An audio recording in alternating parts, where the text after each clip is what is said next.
San Diego, no warm-up needed. If it matters in this city, you're hearing about it right here. The Michael King contract, super creative. I think it's a great win for the Padres. Real opinions, real takes, no wasted time.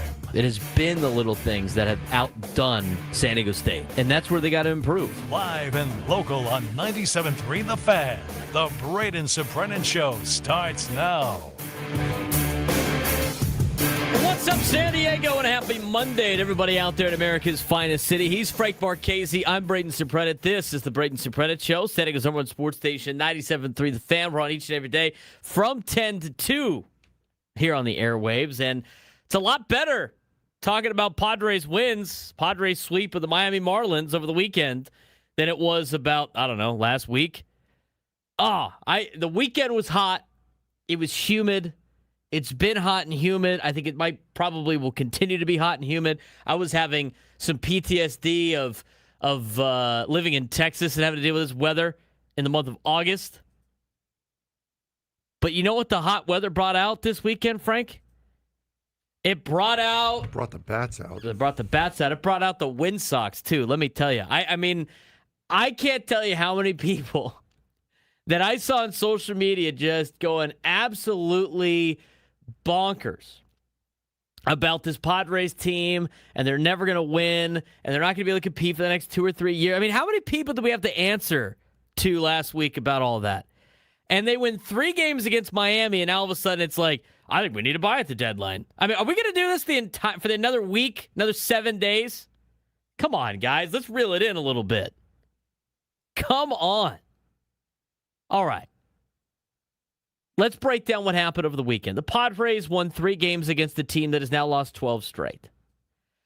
The Padres, from a positive standpoint, have actually played like they were expected to play at the beginning of the year. I think you're finally starting to see what this offense is capable of, which I think is very exciting. This is the offense you were expecting. This is you were hoping Manny Machado could hit like this and Jackson Merrill could hit like this. And I know Fernando didn't have that great of a weekend offensively this weekend, but what he has done over the last month and a half. I mean, we said it last week on the show, and then it was getting reported over the weekend again for everybody that wants to continue. Like, this offense is a bottom 5 offense in baseball. It hasn't been for the last month plus.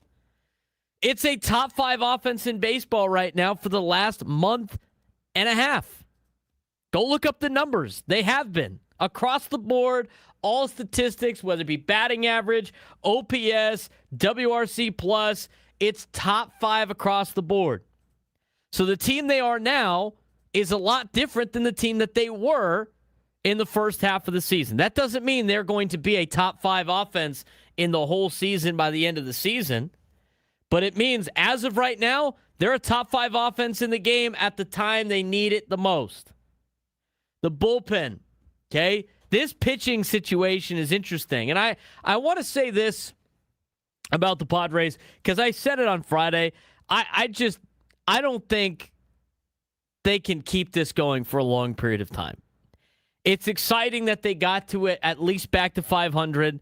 They're 2 games out of a wild card spot. You expect them to try to, hopefully continue to play at a high level. But you got 7 more days before the trade deadline. You get to play 2 very bad teams in Colorado and San Francisco. And if your goal is to replicate what the 2024 Tigers did from a pitching standpoint, I'm not really opposed to that. But you're not going to be able to survive the next 2. I mean, we got 2 more months of baseball. I think a lot of people forget that sometimes when they're talking about, like, I got to sell, I got no chance. There's still 2 months left of baseball. I don't know how they're going to be able to survive doing this strategy for a long period of time. I like it. I like the idea. I love the fact that Craig Stammen is thinking outside the box. Everything's on the table. We heard him say that on Thursday after the Griffin Canning debacle of an outing. And you got to give this staff credit. They're finding ways and trying to create ways to make this team successful. And this weekend, it worked. I don't know if you can keep going like this for a long period of time. I really don't. I mean, I get the strategy, and we're going to talk more about that in a little bit. You basically have 2 starting pitchers and 11 bullpen arms, and we're going to be as elite as possible in the bullpen and hope for the best. I think you could get to the trade deadline doing that. I really do. But that leads to another conversation. But this team right now, I just, as constructed, and I think a lot of people believe this too, this is a team as currently just constructed is not going to do a lot of damage in the postseason. If they make it. I don't necessarily know if they could do that. And that's why I said what I said on Friday. I was like, this team seems like they're done right now. The offense is doing really well, but the starting pitching is so bad. I don't know how you survive this. So they still got a lot of work to do. But if they continue to play like they did over the weekend, mathematically, they do got a shot. I mean, let's not say that they don't have a mathematical shot at this, and things are lining up in their favor. Their schedule is easier than the teams in front of them. They still get to play a handful of teams in front of them, and some of the teams that have the tiebreaker over the Padres for the season are starting to fall apart. I watched St. Louis play over the weekend. I was scoreboard watching. I was flipping between on my MLB.TV. I was looking at all these other teams in these games. I mean, that Marlins team is cooked. They look like exactly what I thought they were going to look like. They're young, okay? They have a lot of upside, but they're going to run out of gas. They had their big stretch right before the All-Star break, and they have come crashing down to earth. That bullpen the Marlins have is terrible. The starting rotation, not bad. We got to see Yuri Perez, and he went deep into the game. I thought he was okay. The other 2 starters, he was good. I thought the other 2 starters were okay. But there's a lot of guys, I mean, in that lineup, and I'm looking in that lineup, and it's filled with players that people are still upset about that we traded away. Like a Jacob Marcy. I watched Jacob Marcy play this entire weekend, and not once I'm like, you know what? I'd rather have that guy than what we have in the outfield. Not once. Xavier Edwards, pretty solid contact guy. I don't really want him more than anybody else on this team. I mean, that team's filled with guys like that. I don't think you need to worry about the Marlins anymore, but the good news is they got Philly this week, so something's going to give. Are they going to get swept by Philly and drop the fifth? I mean, they already have a franchise record losing streak right now. Oh, and by the way, so does their AAA affiliate. Did you know that, Frank? The Jacksonville Jumbo Shrimp, the AAA affiliate of the Marlins, are also currently on a 12-game losing streak. Collectively, the Marlins Major League team and AAA team have lost 24 straight games. You pass them in the standings. So you're looking at the standings right now, right? And remember, everybody was like, you got all these teams, you got 5 teams in front of you. Now you got 4 teams in front of you. One of them's the Cardinals. I watched the Cardinals play this weekend. They looked awful.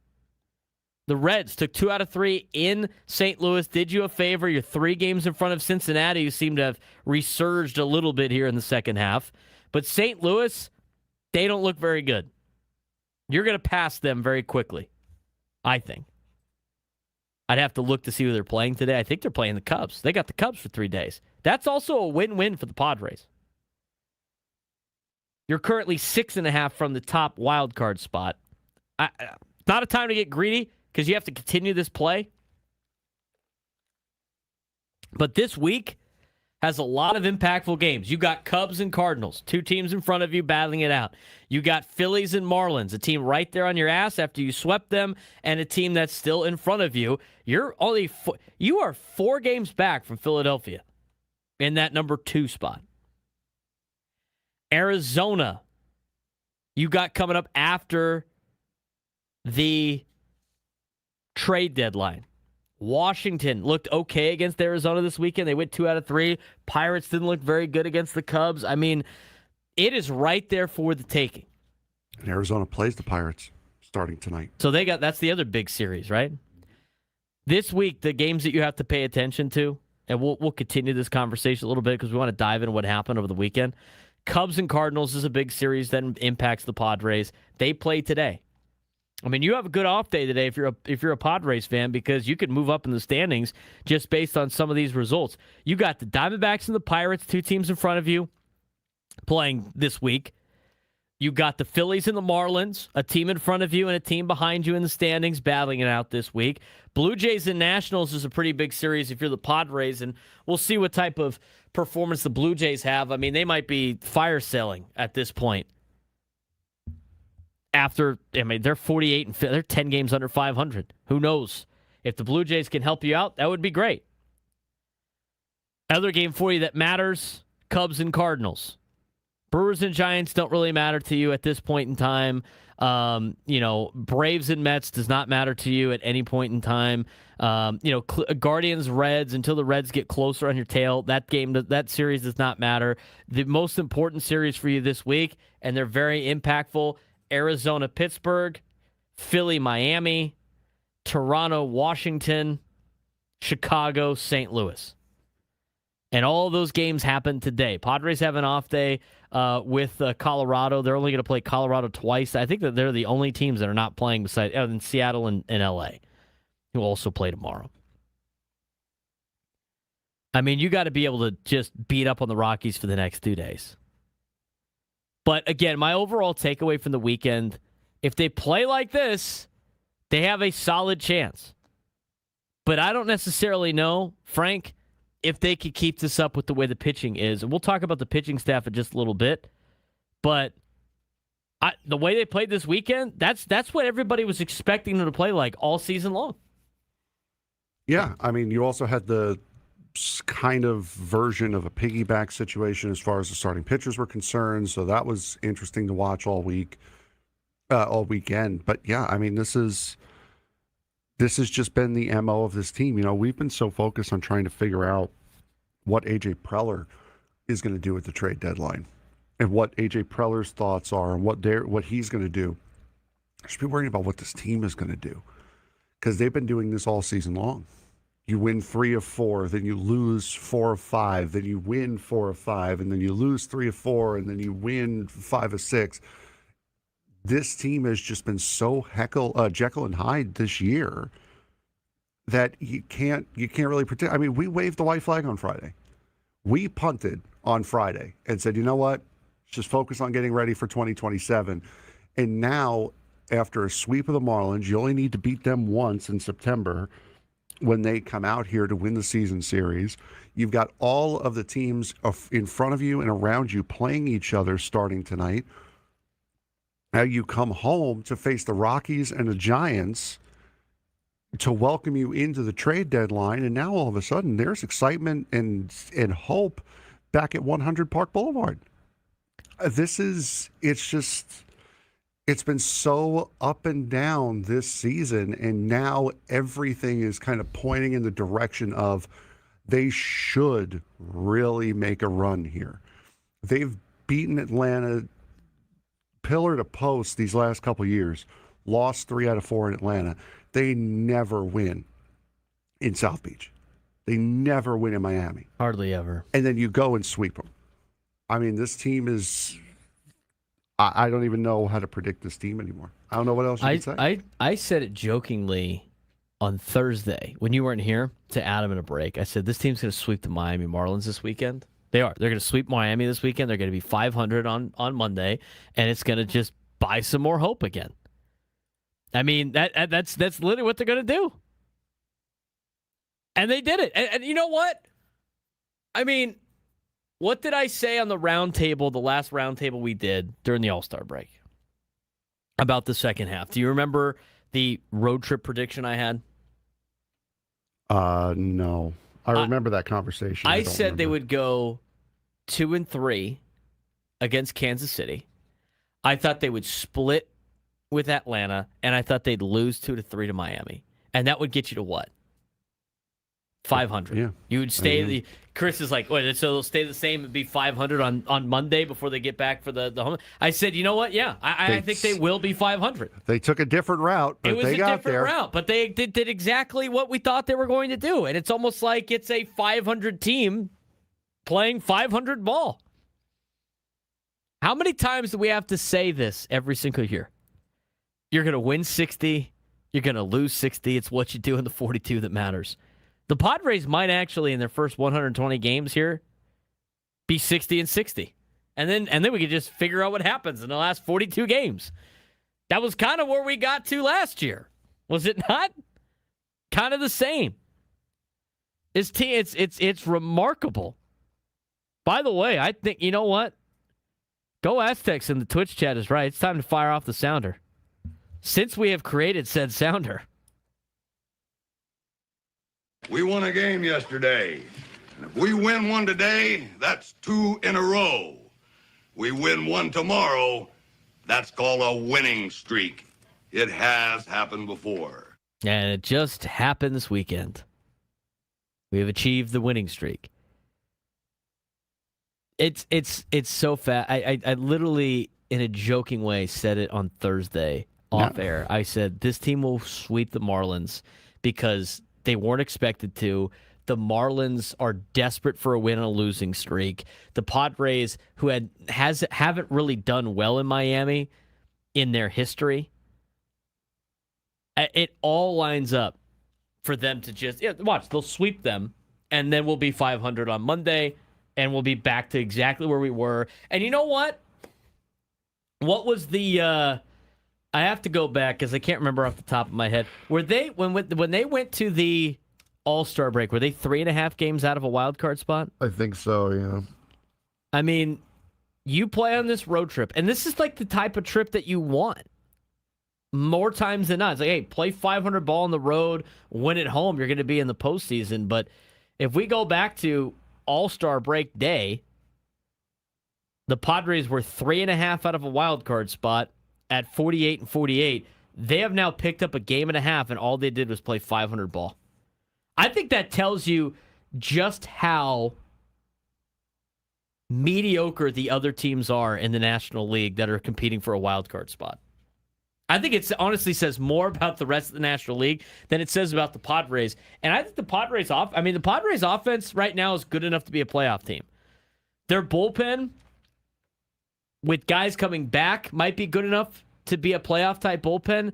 It's just the starting rotation. And the question is, can the Padres deploy this strategy for longer than a week? What is that strategy? Well, you saw it over the weekend. We're going to talk more about it when we come back. And you got to give Craig Stammen and their staff credit for figuring out ways to use what they got to win games. We discuss next on the Braden Surprenant Show. Standing as number Sports Station 97 through the Fan.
10:23 on a Monday.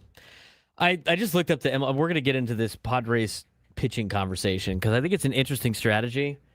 And that reminds me, I got to pull out my notepad for this. Just so. He has a notepad, folks. He's reaching into his backpack. Yeah, I need my notepad so I can write down stuff for the rosters and stuff like that. I need a pen, and I'm going to grab that in a second. I look up, and I heard the morning show talking about this as well. And I know maybe we talk more detail about this in a second, Frank, but Mike Trout, like, if you're Mike Trout, I thought Ben Higgins brought up a good question when it comes to Mike Trout. Do you feel bad for Mike Trout being on a perennial loser and never making the playoffs and probably never going to make the playoffs again in his career? What has he got, 4 at-bats or something like that? Has he got 4 at-bats? That means he made it once. But that's not what I'm talking about. I'm talking about, like, he's never going to make it ever again on this team. They're not ever going to get to that point during his time. I mean, how old is Mike Trout now? He's got to be, what? He's 34. Do you feel bad for Mike Trout being on a perennial loser now and not getting an opportunity to play in the postseason if he never complains about it? Like, the fact that he never says anything, the fact that he's never really upset about it, I mean, he's a team guy. It's great. I think it's very admirable. I love the fact that he signed with his original team, the loyalty thing. So for every time that a guy doesn't take, and it wasn't even a hometown discount, but for every guy that signs with somebody else and chases the money and chases on teams that are big market team, and the Angels are a big market team, but that chases being on a winning team, and you just like, why didn't you sign with the original team? I think you could point to Mike Trout being like, this is why you don't do that.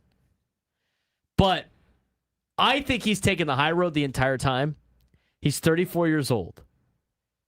Unless he starts like verbally complaining about where he's at, I honestly don't feel that bad because he decided to be there and he has just toned the line. That's great. I think that's very admirable. But if Mike Trout wants to actually be in the postseason, I think now is the time because it's only going to get harder to trade him based on his contract and what he's producing. But he's got a 3.1 WAR. He's got an 866 OPS. It's not like he's completely incompetent, right? And this is one of the years that he hasn't been super banged up. And I'm not saying the Padres should trade for him. I'm just saying in general, if you're Mike Trout and you want to be on a playoff team, is now the time to start verbally saying and maybe saying to me, I need to get out of here or I need to trade? That was brought up on the morning show. I kind of have to agree. This might be the time that Mike Trout needs to be like, you know what? I need to get out of here. You're going to have to try to find a spot to trade me. Do you feel bad for him if he doesn't say that? Not really. I mean, he's pledged his allegiance to Anaheim for quite a number of years now. So, I mean, it's not like he's a guy who's been trying to get out of there and Anaheim just refused to trade him. He hasn't really tried to get out. So he's given them every opportunity and then some.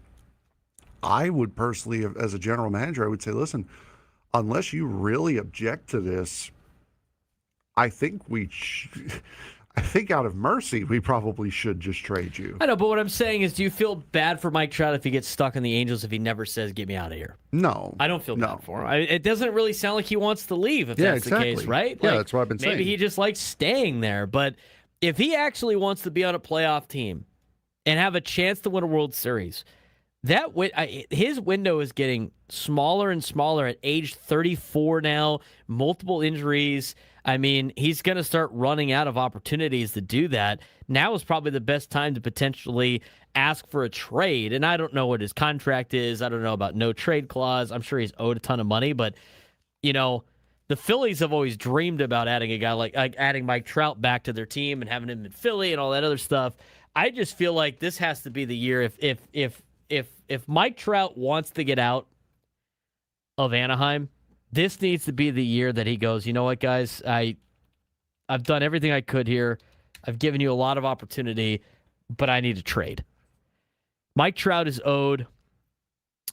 He's getting $37 million a year until 2031, but he counts towards $35 million on the AAV, which is not too bad. I mean, I bet you a team would take him. Full no trade clause, contract notes. This is from Spotrac. Full no trade clause, no opt outs, home game suite, and Diamond Club seats. That's fun. All-Star a $50,000 bonus for All-Star. Hit that again this year. $100,000 for Gold Glove, Silver Slugger, and ALCS MVP. That one was lofty. And then $500,000 for AL MVP. He's probably cashed on a handful of those. I mean, this would be the time, Mike, if you want to get out of there, dude. This would be the time. I just don't think he's that type of guy, though. I mean, he's a Hall of Famer. He's going to be an Angel Hall of Famer. He's going to get his number retired in Anaheim. He has done more than his fair share For the Angels? for the Angels. Oh, absolutely. Absolutely. What's he got? 4 at-bats? Is that what it is? 4 at-bats. 4 at-bats in a playoff game. 4 at-bats. I mean, it's just somebody saved Mike Trout. Somebody, not the Dodgers, saved Mike Trout. I don't really like the Phillies. But like if he went to Philly, it'd be kind of cool. Would it be kind of cool? I mean, me and you both don't like Philly or anything about Philly. Him being that he's an Eagles season ticket holder, like I wouldn't be opposed to seeing him in a Phillies uniform. He's a Philadelphia guy. Philadelphia guy. But I don't know if that's something that they would be interested in doing. I mean, you would have to think of big time, people that want to spend big time money to maybe get him off their hands. I mean, the Angels, I don't think. The Angels probably don't want to eat any type of money to get rid of Mike Trout. I mean, he's the only reason why people go to their games, right? He's like he's the only marketable guy they have. No, they marketed Alek Manoah pretty well. Oh yeah, you know what? That's that's probably going to do it. Yeah, the Mike Trout thing is interesting. I feel like Mike Trout has to, if he wants out, this is the time he's going to have to say, "I'm out of here." I really do.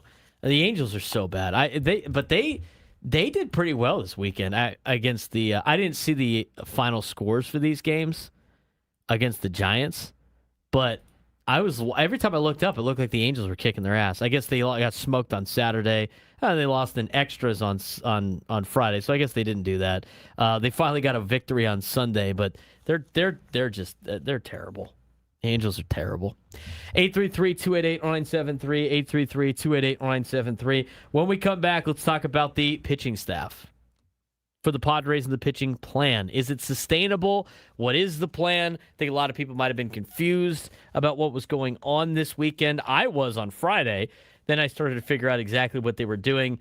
Maybe, was it more confusing than them wearing the blue and orange hats with the brown tops? That looked so bad. Like, I understand the That's gimmick, an MLB but problem, on. not a Padres No, problem. 100%. We'll talk about 100%. that later on as we continue on the Braden Surprenant Show. Setting us over at Sports Station 97 through the Fan.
All of our guests join us on the SCCCU fan hotline. It's not Big Bang Banking. It's better. He's Frank Marchese. I'm Braden Surprenant. This is the Braden Surprenant Show, San Diego's #1 sports station, 97.3 The Fan. All right. We're going to talk about what happened over the weekend in terms of pitching, because I think it's interesting. And you know what? You have to give this coaching staff and front office, or whoever came up with this, you have to give this group some credit for trying to navigate what they have from a pitching standpoint to make it successful. And what I mean by that is, we all know, Frank, that this pitching staff, as assembled right now, is not great in terms of the starting pitching. That's why we waved the white flag on Friday. They could not keep rolling out Griffin Canning, and they couldn't keep rolling out JP Sears has done okay. But you know what? Vandy Vasquez and Matt Waldron and Armand Marquez. I mean, you couldn't keep rolling these guys out there and expecting them to get you like 5 innings. It was destroying the bullpen. So what did they do? Well, they elected to take on and embrace pitching chaos. And it's relative. It's only because of the fact that they have no other choice. They're improvising. They've run out of starting pitching. You can never have too much pitching. Padres have run out of it. And I will say it time and time again. I talked about this again with Sammy Lev off air on Friday after the conclusion of our show. Your current starting rotation, aside from King, it might have been Buehler, Marquez, Sears, Vasquez, and you can even throw in a Waldron. Those guys were all brought in to compete for one spot, not to be your rotation. They have no choice. They have no choice. Collectively, the best guy out of this group has been Walker Buehler. If he was your number 5, you could survive with this, but you can't because he is like your number 2. Why are you going to continue to roll out guys to start games traditionally that can't get it done? That can't get it done. So what the Padres did with the trade deadline approaching and their playoff hopes barely alive, the Padres abandoned the traditional 5-man rotation in favor of what the 2024 Tigers coined as the pitching chaos. The strategy involves multiple pitchers sharing what normally belongs to one starter. Against Miami, Germán Marquez threw just 2 1/3 innings before the bullpen took over. I thought, even with this strategy, though, Frank, I thought, why are they taking Germán Marquez out right now?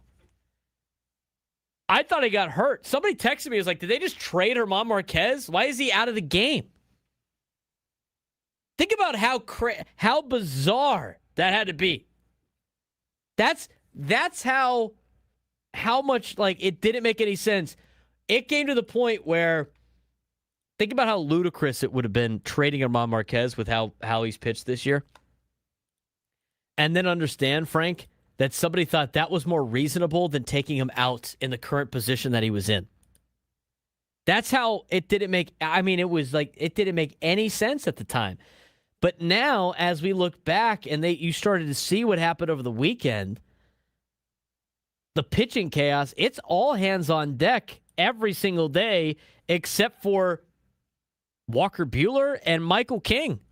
Those are the only traditional starters left on this team. But Marquez had 2 1/3 innings, 1 earned run, 3 hits, 4 strikeouts. He did give up that 1 home run that gave him the 1 run, but he hadn't been pitching that poorly. I know he had a guy on base at the time, but I thought for sure they'd let him go like 3. Then they went with Kyle Hart.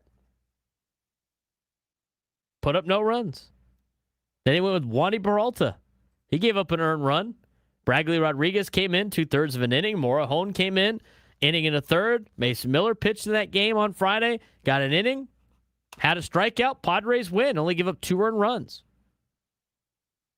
They did the same thing the next day, and then yesterday was a little bit different because they let Walker Buehler go because he's part of their traditional starting pitching. But Germán Marquez, 2 1/3 innings before the bullpen took over. Saturday, Randy Vasquez threw only 37 pitches, 2 2/3 innings. Then J.P. Sears took over for 3 1/3 scoreless innings. That was the piggyback that Frank was mentioning. Both games were planned this way because it was by design. It's going to be the norm, as Craig Stammen mentioned. I mean, right now the Padres effectively have 2 starters in King and Buehler, and everybody else has been part of an 11-man bullpen. You have Canning, Hart, Marquez, Matsui, Miller, Morahone, Peralta, Rodriguez, Sears, Vasquez, and Waldron. It's an interesting strategy. I get why they're doing. And the coaching staff believes the previous approach wasn't working, so instead of hoping struggling starters could survive another inning, they're eliminating the guesswork. Craig Stammen admitted they often let pitchers in 1 hitter too long, 1 inning too long, and now they'll simply remove them before trouble begins. They're dictating the strategy. And it comes from the Tigers in 2024, who were in the same position as this Padres team at 50 and 53 before racking up a bunch of wins and making the postseason. And they lost most of its rotation, but still reached the postseason using multiple pitchers every game. The Tigers prove the team doesn't necessarily need the 5 traditional starters, and the Padres hope some version of that blueprint can work. But the biggest difference, though, of course, is what, Frank? What's the biggest difference between the 2024 Padres pitching staff the 2024 Tigers pitching staff and this current pitching staff for the Padres? Current Padre pitching staff is a little bit worse, I would say. They had Tarek Skubal. The Padres have Michael King. Michael King's good. Michael King's not Tarek Skubal. Tarek Skubal will go like 8 innings and just dominate. Michael King he's been very up and down. Tigers also had a lot of durable relievers. They had healthy bullpen arms. They had a lot more stability. And the Padres currently have several important relievers injured, but that doesn't mean they're not going to be there. I mean, they're expected to come back. We got the injury reports of Estrada's expected to be back soon. Morgan is expected to be back just after him. They think Jason Adam will be back at the end of August. You start throwing those guys in there, and this looks a little bit more like a deployable strategy. The other thing, too, it's not about, they're trying to win now. I mean, they've gone to pretty much playoff mode, the Padres have. They got 16 games in 16 days, and the pitchers are they're going to need some help. And I mean, if pitchers start throwing 90 to 100 pitches now, the bullpen may completely collapse. But instead, everybody throws shorter outings, more frequent appearances. It's essentially workload management. So they're limiting the number of pitches for all these guys. They're going to pitch a lot more often, but not as many pitches. It's a way to protect arms and a way to try to use what they have in their favor. I like this idea, Frank. I think it can work against Colorado. I think it can work against San Francisco. I think it gets you to the trade deadline. I don't necessarily think, though, this is something that can last for the next 2 months. They're going to need some help. No, yeah, they absolutely are. If they are serious about wanting to make a playoff push with the roster, the lineup being the way it is right now, you need to bring in a pitcher. There's no question about it. This is a short-term fix. It's worked. You can't deny that. It has definitely worked, but it is a short-term fix for a long-term issue right now. So, I mean, it's something you can go back to. It's something you guys can go, hey, we've done this before. We got to do it again here for a little stretch. But this is not a long-term solution to run to the end of the season. You have to pick somebody up. And also, very good on this coaching staff. Sometimes youth and inexperience as far as management goes sometimes means that you look at things in a different way that's not considered, quote-unquote, the norm, and you're more open and willing to trying more outlandish, quote-unquote, ideas. Good on them for being flexible and trying to figure out any solution to a problem, no matter how unique and unorthodox it may be. All right, let's talk about how this works with getting some reinforcements back, right? I went through it. This is the report from Kevin Acey's newsletter, and he went on to say Estrada's expected to return this week. Morgan is mid-August, and Adam is late August. Okay, so you're going to have some fresher arms, I guess, when they come back in August. But if you start looking at it from that standpoint, I like this strategy even more when you have guys like Estrada and Morgan. So then you don't have the situation like, what was that against Atlanta? Wandy Peralta's in the 8th inning. You got Estrada and Morgan. You already used Morejon. You can use one of those guys in the 8th inning.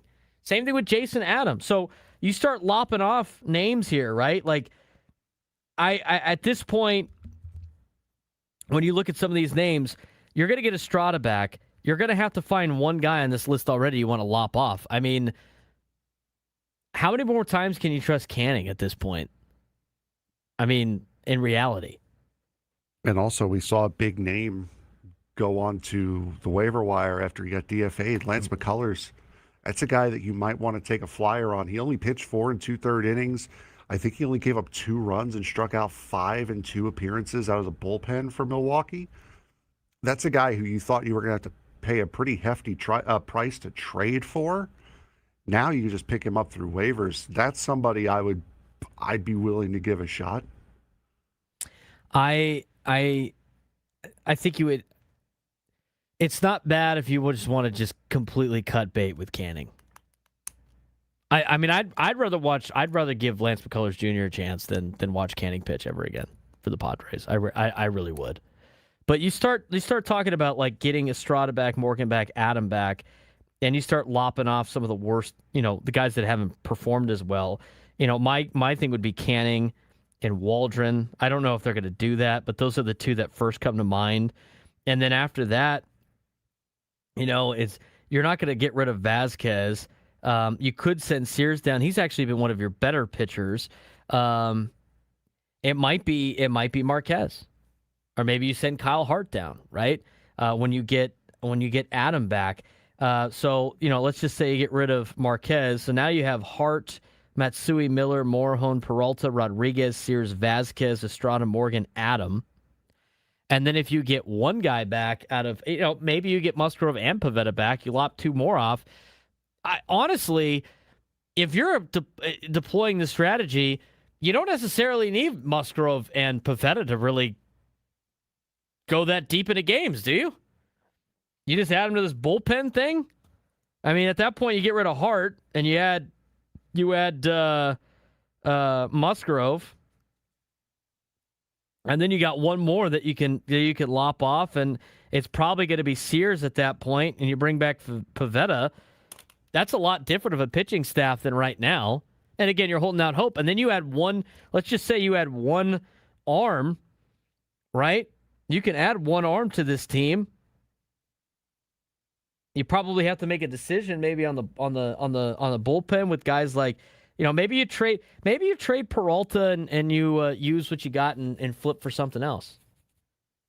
But I look at this strategy. I think it definitely gets you to the trade deadline.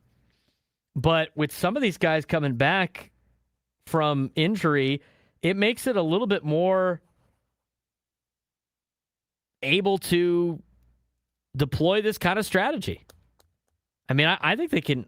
You're getting arms back at the right time. Now, when it comes to like trying to go get another starter, it sounds like AJ Preller would love to get multiple starters. It's just I don't know how you'd be able to do it because, like, it's a seller's market.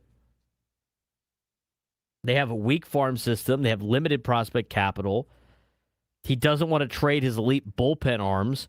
So even if Preller wants 2 starters, he may be only able to afford 1. And if he gets 1, it's going to be like, I don't know, like a Freddie Peralta, like a rental guy. I will tell you this, and I heard it on the morning show, and I totally agree. You can't afford to trade Cash Mayfield or Cruz Schoolcraft for a rental in Peralta. You can't do that. At some point, in the not-so-distant future, because neither of those guys are going to help you next year.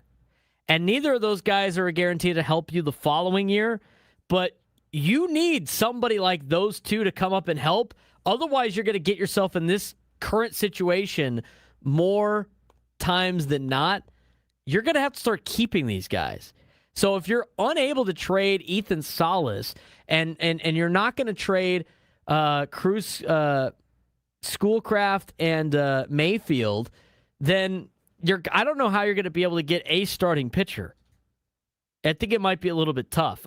It's an interesting dilemma for AJ Preller coming up at the trade deadline. But with the current bullpen as it is, and with some of these names that are coming back, I think they can make it through a little bit if they add one pitcher at the deadline. Or maybe go get a couple relievers, Frank. I mean, it's a lot more obtainable to get relievers than it is to get starters. And you load up with some relievers that haven't been used a lot. Maybe they have a couple of years of control, and you reshape the bullpen a little bit. That might be the move at the trade deadline. It might seem like maybe buying at the margins or whatever, but I think you got to keep Michael King. Honestly, I would be willing to trade Morejon at the deadline. I think you're going to get a lot of pieces back, and then try to flip him for some other help in other areas. Because right now, I mean, unless you could get rid of Peralta, you got a lot of interesting decisions you have to make in that bullpen with some of these guys coming back if you're going to go with that particular strategy. Yeah, Adrian Morejon, I think, is the most likely to go, and I believe we'll talk about it in a couple minutes here. That seems to be the case going through Major League Baseball, as it feels like Morejon would be the most likely one to go. It was brought up by a caller on Friday. It's not that outlandish of an idea to trade Michael King. Could give you a lot of value back, but I just don't know with the starting pitching needs, especially that the Padres need. I don't know if you can afford to get rid of King. I also don't totally believe he's going to opt out of this deal. When we come back, what else is going on in the trade rumors? We'll get to our trade update at 11.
11 o'clock on the Braden Surprenant Show on a Monday. It's a hot one out there. It's going to be a hot one all week. It's going to be humid all week.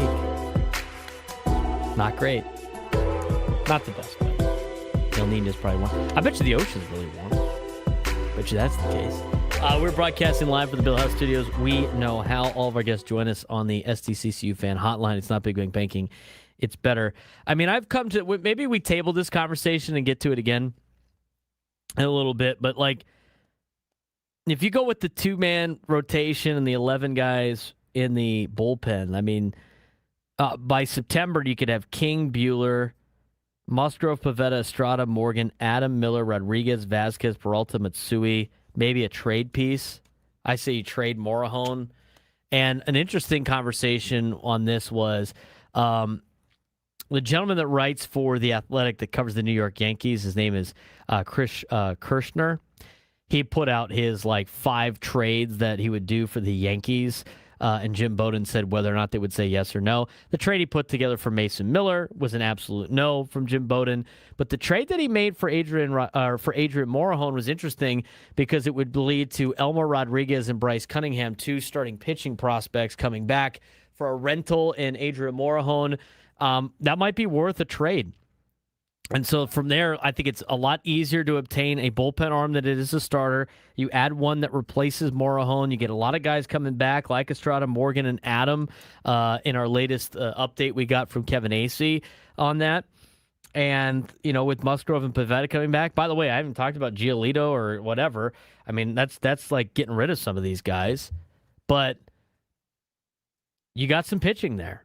And the back end of the bullpen is still really good, even without Morahone. And then, you pair Elmer Rodriguez and Bryce Cunningham with Cruz Schoolcraft and Cash Mayfield. I mean, you actually have a couple of guys maybe that will pan out to help you in the long run. And I'm people don't understand. Everybody wants to keep Adrian Morahone. I mean, I don't want to see him go, Frank. But the reality is, he's going to cost you almost as much as a closer. You're not going to win that bid. I like Adrian Morahone. I don't like Adrian Morahone for $14 million a year. I don't. I absolutely do not. Now's probably the best time. I don't think Adrian Morahone's coming back next year. I think it's 50-50 whether or not Michael King's coming back next year based on the opt-in, opt-out situation. I think the Padres have a couple of things in their favor there, where Michael King is not necessarily having the best year, but also at the same, he's having a good year, but he's not going to have the best year. He's not having the best year, and on top of that with the CBA, it might be just better for him to just say yes and opt in the next year. But with the way that the Padres are deploying their new strategy of pitching, I think it's going to work this week against Colorado and San Francisco. But the big question is, can it work against the other teams that you're competing with in the National League pennant race? And I don't necessarily know if that's the case, but I guess it'll remain to be seen. But that's not the only thing that's going on right now in Major League Baseball. We got ourselves some rumors out there on the trade deadline. We are 1 week away. Here's the latest MLB here's the latest on MLB's buzz around the trade candidates for 2026.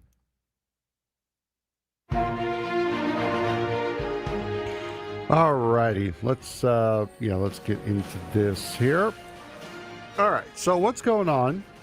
Latest here, trade deadline 1 week away. Right now, of course, the biggest name on the trade block is Tarek Skubal.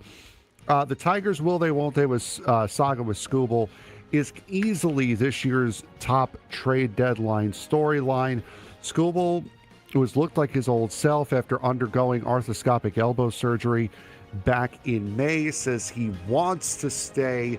Baseball smarts would say probably get rid of him because he might cost you too much. This is by far and away the biggest storyline so far. Tigers just lost 2 out of 3 to the Royals, who are bad. And I know they beat the Padres 2 out of 3. That doesn't mean they're not bad. They're bad.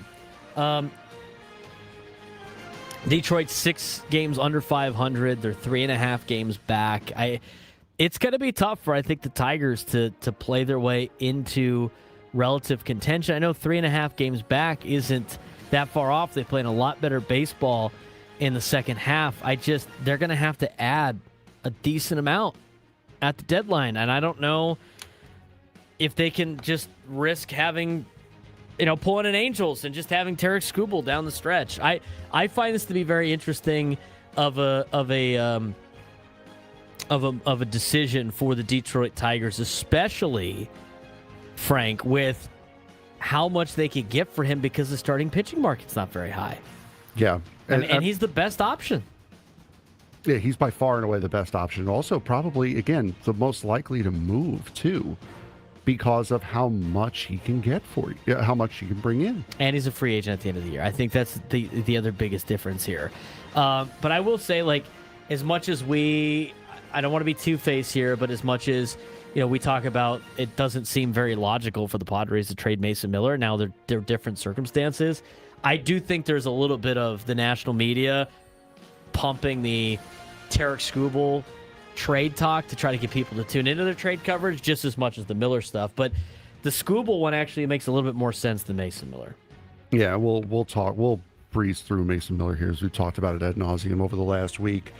Mason Miller is one of the biggest names attached to trade rumors that have been going around. That does not mean AJ Preller is standing still now that the Padres are back at 500. Padres could still listen on Adrian Morejon and potentially Michael King as the trade deadline approaches. San Diego's focus appears to be improving the roster for 2026 and beyond while staying competitive this year. I keep leaning towards the stand pat trade deadline, but I thought Ben brought up a good point today on the morning show about standing pat. I mean, usually when you stand pat, you never feel at the end of the season like you did the right thing. Mm-hmm. Because if you're going to have to make the playoffs, you get a limited playoffs. Like, why didn't we buy? And then if you don't make the playoffs, like a game, you're like, well, why didn't we didn't just sell and try to get something out of it? I think the hindsight's too much on that. I mean, they're going to have a good week this week, I think, against Colorado and San Francisco. And I think the Padres are going to buy. I also think that it would be very nonsensical, even if they don't do very well, to trade away Mason Miller unless they get, I don't want to say a haul because I think that's so vague and stupid, but they would have to get blown away. The price tag for Mason Miller is the price tag that's so high that nobody would buy it, basically saying he's not actually for sale. Nobody is off limits. The right deal will come around for somebody to say yes. It might be a serious overpay, but that will be eventually what it takes to acquire a Mason Miller, as you saw the Padres do last year in getting him. It was the A's didn't have any interest in trading Mason Miller. They didn't think they were going to do that, and then they dangled Leo DeVries out there, and they're like, it was an offer they couldn't refuse. But from the whole situation of what they did this weekend and everything, I think it's going to be very difficult to show that clubhouse the way that they've been playing recently. They're playing the best baseball they've had, at least offensively, to show that clubhouse, hey, we're selling at where they're at. So I don't think Mason Miller goes anywhere. I think you're starting to see more and more articles about this deadline and saying he's not going anywhere. I don't think he is. I think Adrian Morejon will go somewhere, but I don't think Mason Miller will. Yeah, so much for breezing through that. C.J. Abrams, the Nationals are not actively shopping Abrams, but they are reportedly willing to listen. At just 25 years old and under team control through 2028, Abrams represents exactly what contenders want, a young athletic shortstop that can impact games for years. The Yankees, Brewers, and Red Sox have all been connected to him. The price tag will be high, but Washington has to decide whether or not Abrams is part of their next contender or a valuable asset they can use to accelerate their rebuild. I really hope this is like... I really want to see C.J. Abrams traded so we can stop talking about the Nationals having C.J. Abrams and people freaking out about it like it was the worst thing ever when they traded for a generational talent and got to the NLCS. The Red Sox are pushing hard for a shortstop right now. And I think, there's not a lot of shortstops on the market. They might have to overpay for C.J. Abrams. I've seen a lot of Padres fans address this and go like, hey, look, you can get Xander Bogaerts back, right? I mean, do you really want Sungwoo Song in the lineup every day? I personally don't. I really don't. I mean, he's great defensively, but I'd still rather have Xander in that particular spot than Sung Moon Song. But if the Red Sox are desperate enough to trade for a shortstop and they want to take him on and take his contract, I think it'd be hard to say no to that. I just don't think they're going to do that. I don't necessarily know they're going to overpay for C.J. Abrams either. But I could see the Nationals trading him because the Nationals just seem to be punting for the future for eternity after they won in 2019. Could you imagine they trade him and in a year and a half from now they trade James Wood? Oh, I could see it happening. I could totally see that happening. For sure. One of the biggest surprise names on the trade rumor market has been New York Mets shortstop Francisco Lindor. However, a Lindor trade remains unlikely. The superstar shortstop has 5 years and $171 million remaining on his contract, plus a full no-trade clause. The bigger story is the Mets becoming major sellers. New York could make multiple moves with players like Freddie Peralta, A.J. Minter, Brooks Raley, Tyrone Taylor, Clay Holmes, Luis Robert Jr., Francisco Alvarez, a partridge in a pear tree at this point, among names generating interest. Are there any of those names you want to keep as a Mets fan? I mean, I would like to keep Francisco Alvarez, but the guy's hurt so much. Doesn't sound like you really want to keep anybody else. No. They have to cut bait with a lot of players. Did you see the report that they can't wait? They want to get Luis Robert Jr. off their hands. Yep, I did. Yeah. Unfortunately, they got left holding the bag right there. Everybody's trying to pass it around. Like, hey, anybody want this guy? Nope. Absolutely not. I think they sell probably most of their team at the deadline. I think teams might get desperate for players and just start making calls. 2026 New York Mets are going to be the 2025 Minnesota Twins. They're going to sell everything that's not tied down. And then be ready to compete next year, as Ken Rosenthal said the Twins were going to be. As you do. Speaking of the Minnesota Twins, catcher Ryan Jeffers is next on this list. Catching is one of the biggest needs around baseball, and Jeffers could be the most available impact catcher. Yankees, Rays, and Red Sox are among teams searching for help behind the plate. Jeffers has posted a strong offensive season and could become one of the most valuable position players moved before the deadline. It's a lot of teams. Aren't the Yankees looking for a catcher? The Twins, though, they're a game out of a wild card spot right now. I mean, maybe they trade him. Only to draw the Yankees in the wild card and get not even needing to take their clothes out at the hotel. I mean, seriously. Have the Twins beaten the Yankees once? No. Right? In individual games. I know they lost all the series. They're on a massive losing streak to the Yankees. Could you imagine the Twins trade Jeffers to the Yankees? They make it back. They make it into the playoffs and get the Yankees in the first round? That's not out of the realm of possibilities. I wasn't my week to watch the Twins. I mean, they're a game under 500. They're a game out of a wild card spot. Negative 27 run differential. I think they hold the key to a big trade deadline if they decide to go in the opposite direction. The Twins this week, in terms of who they play, because there's 7 games left. The Twins are they playing today? I don't see the Twins. I believe there are. There's a game that starts in a half hour. They're off today. The Twins are back in action tomorrow against Kansas City. Seth Lugo's pitching. So they got Kansas City Tuesday, Wednesday, Thursday, and then Friday they have Seattle. That doesn't really help us determining whether. I mean, they can theoretically do pretty decent. They're 2-1 against the Yankees this year so far. Son of a gun! Look at that. They usually do that. They just can't beat them in the postseason.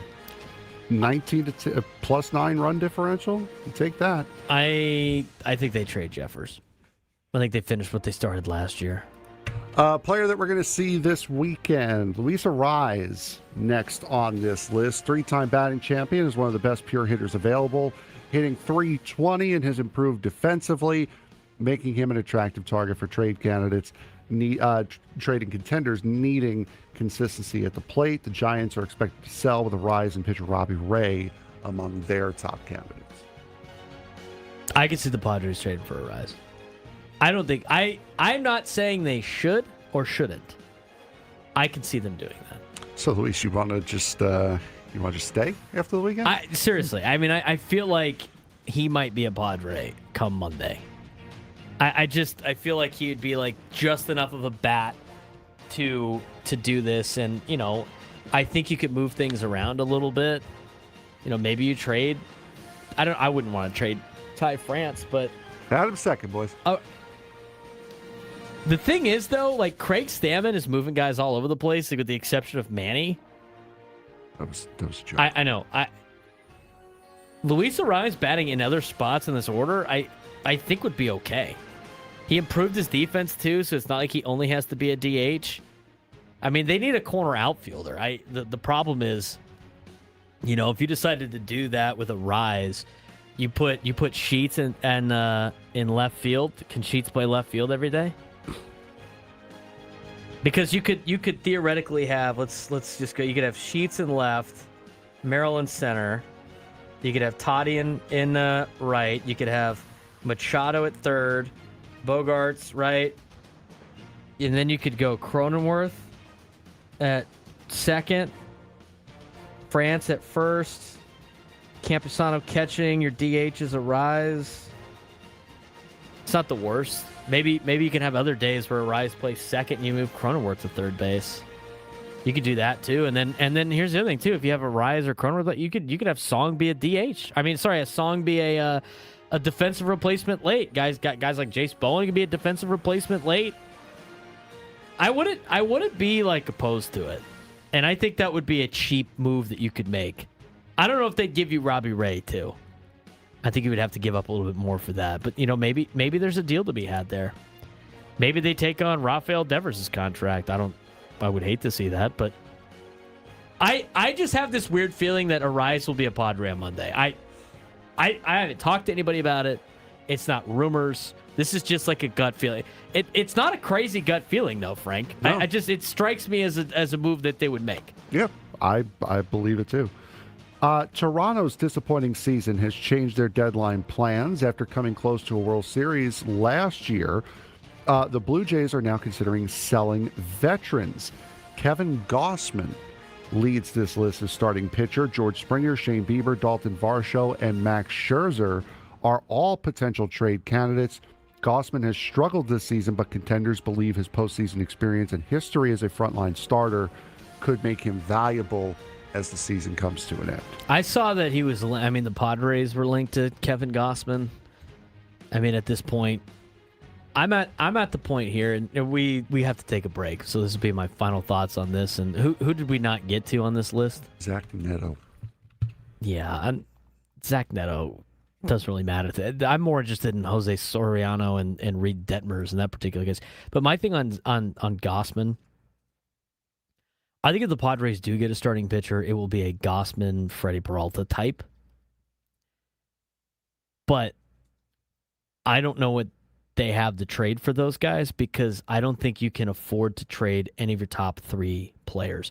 And the only thing that I think you might be able to do is flip Morejon to a contender, get some good prospects back, and then turn that into a deal where you improve, maybe your starting staff. But even then, I don't know if let's say I got a trade idea for you that we'll break down when we come back. How about that? Because we got to get to break. But it involves Morejon going somewhere else and then you getting some prospects back that you flip for another player. We'll talk about that next.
11:25 on a Monday. No Padres baseball today. Much needed day off after a long road trip. They went 5-5 on the road trip, and they sit exactly at 500, 53-53. And what are they? 2 games out of a wild card spot now? That's unbelievable. They picked up a game and a half during this road trip, and they played 500 ball. They even passed the team. It's crazy. Big series this week. Pirates have a big series this week. Who are the Pirates playing? The Diamondbacks. Phillies and Marlins are a big series this week. Blue Jays and Nationals, bigger for the Padres than anybody else. Cubs and Cardinals, big series this week. I mean, there's some big games coming up and big series coming up this week that you want to pay attention to, and most of them are going to be like right after our show. I mean, Diamondbacks and Pirates are a 3:40 start today. Phillies and Marlins are at 3:40 start. Blue Jays and Nationals, 3:45 start today. Cubs and Cardinals, 4:45 start. I mean, you might know by like 7 o'clock whether or not the Padres are moving up in the standings just based on not having to play. Now, let's discuss what I teased going to break about what you could potentially do. So we saw that article in The Athletic about, Adrian Morejon and, getting sent to the Yankees potentially. This is just an idea for one of the beat writers of the Yankees. Adrian Morejon for Elmer Rodriguez and Bryce Cunningham. I think the best way to improve your club in the future and right now is to trade Adrian Morejon. I think you could trade Adrian Morejon and then flip your return for somebody that can help you. And I think it's going to be something like you trade Adrian Morejon for these 2 particular players, Bryce Cunningham and Elmer Rodriguez. I think you use one of them and then a couple of mid-tier prospects, and you make a trade to get like a combo of Robbie Ray and Luis Arraez. I mean, to me, that would be like the moves that the Padres make. Now, the deal with Robbie Ray is you're going to have to give up something good for him because it's a seller's market. And there's not enough pitching to go around, and he's having a pretty good year with a 3.16 ERA this season. He's 9-6 with 3.16 ERA. He's got 101 strikeouts already. I mean, that would be a solid move. I think that would improve your pitching staff, and I could just see them doing that with Luis Arraez.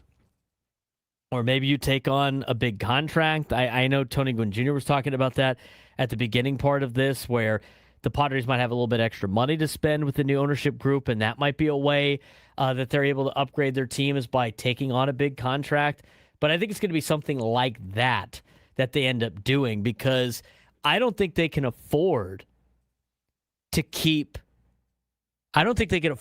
away Cruz Schoolcraft or Cash Mayfield. And I know they definitely can't afford to trade Ethan Salas as of right now, not with the way he had been playing coming off of an injury last year. I mean, they didn't want to trade him last year, and he was hurt for most of the year.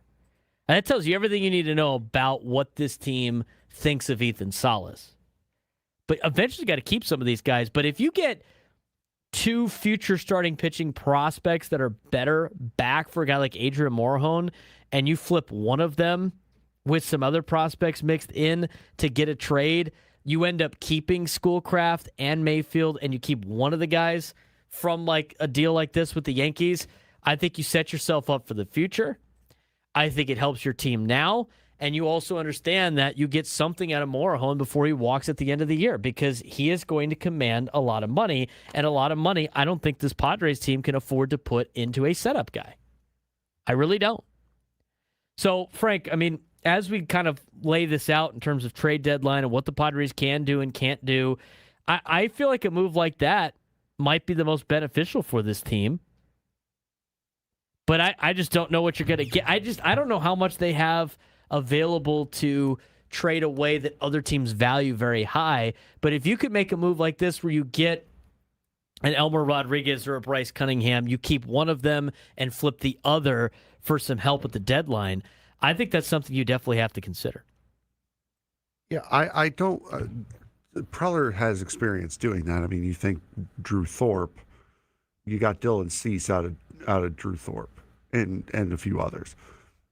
I don't see a reason why that can't be done. I could definitely see a scenario where the guys that you get for an Adrian Morejon, potentially for a Michael King, never see the field with this team and probably never see the inside of a Padre facility this year. So I could see that being a decent idea. I just don't know how likely it is that you can turn around and flip unless you have something already in the works. Let's just to pick a team. Let's just say you are going for Robbie Ray. Again, just to pick a team. Unless you're talking with them and saying, listen, we know you can't use Adrian Morejon. The Red Sox can. Is there somebody from the Red Sox that you think they would give up for Adrian Morejon that you want that we could give you in a trade for Robbie Ray? Unless you're already having conversations like that, I don't know how likely it is. You would need to do something pretty soon before the deadline if you want to try to shop your turnaround piece before Monday's deadline. Well, I'm sure AJ Preller's making a lot of AJ Preller the last since the draft ended has probably, again, I don't know for sure, but I think it's an easy guess that he's been on the phone trying to stoke what's available and what's not. 100%, right? Yeah. And so he's starting to run his equations on, well, if we could flip this guy here. I mean, this is going to be a very creative trade deadline for AJ Preller, a super creative trade deadline. So I think you are going to get, in order for this team to compete in this season, because they believe they can compete, and if you want to improve this team, it's going to have to be via a 3-team trade, I think. But Braden, he doesn't sound like himself, though. What? You didn't see that from Bob Nightingale? I saw that and it didn't make any sense. I didn't understand what it meant. But he doesn't sound like himself. What was the direct quote again? It didn't make any sense. It's on the sheet. Let's see here. I remember reading that going, I don't know what that means. Yeah, AJ Preller, quote, just doesn't sound the same, according to one GM per Bob Nightingale. What does that mean? Like he's just going to trade everybody away? Seriously, I don't know what that means. I don't know what that means. I found it funny when you said it to me. I have no idea what that means. What are we talking about, Bob? The wishy-washy reports right now from some of these reporters that are talking to agents and talking to GMs that are using narratives for certain things always find me funny. I always find them to be funny, to be honest. I mean, what was the report that you just read during the break? Was that on MLB Network? Is that what that was? Oh, no, it was on Foul Territory. Foul Territory? Let me see. It was... Hold on. It was something to be like, it's like 10% chance that Mason Miller gets traded by next Monday. Robert Murray was on Foul Territory earlier today. There's a video from about an hour ago saying, quote, AJ Preller absolutely loves Mason Miller, believes that there is, quote, a 10% or less chance the Padres move the All-Star closer. I believe that. I believe that as well. 100%. They're going to get very creative here, I think. I think they're going to get very creative with how they handle this trade deadline, and I think it is going to be a 3-team trade. But I think your best asset you can trade in which you're going to get value back where you don't lose too much from your team, I think is Morejon out of the group. And it's only because he's under contract for the remainder of the season. You're not going to re-sign. I mean, you could still re-sign him at the end of the season if you really feel like you wanted to give him the $14 million or something crazy like that. But I don't see a situation where the Padres add at the deadline without getting rid of Morejon. I really don't. 833-288-973, 833-288-973. Lots going on in the sports world that's not San Diego Padres baseball or the trade deadline. We're going to get to that with our sports thread when we come back.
11:40. All in the fan. Talking Padres baseball, talking trade deadline. We got some baseball underway. Why are they playing a day game in Texas right now? Schedule. Because. For first place in the division, is it not? The AL West? Oh, man. That is such a bad division, dude.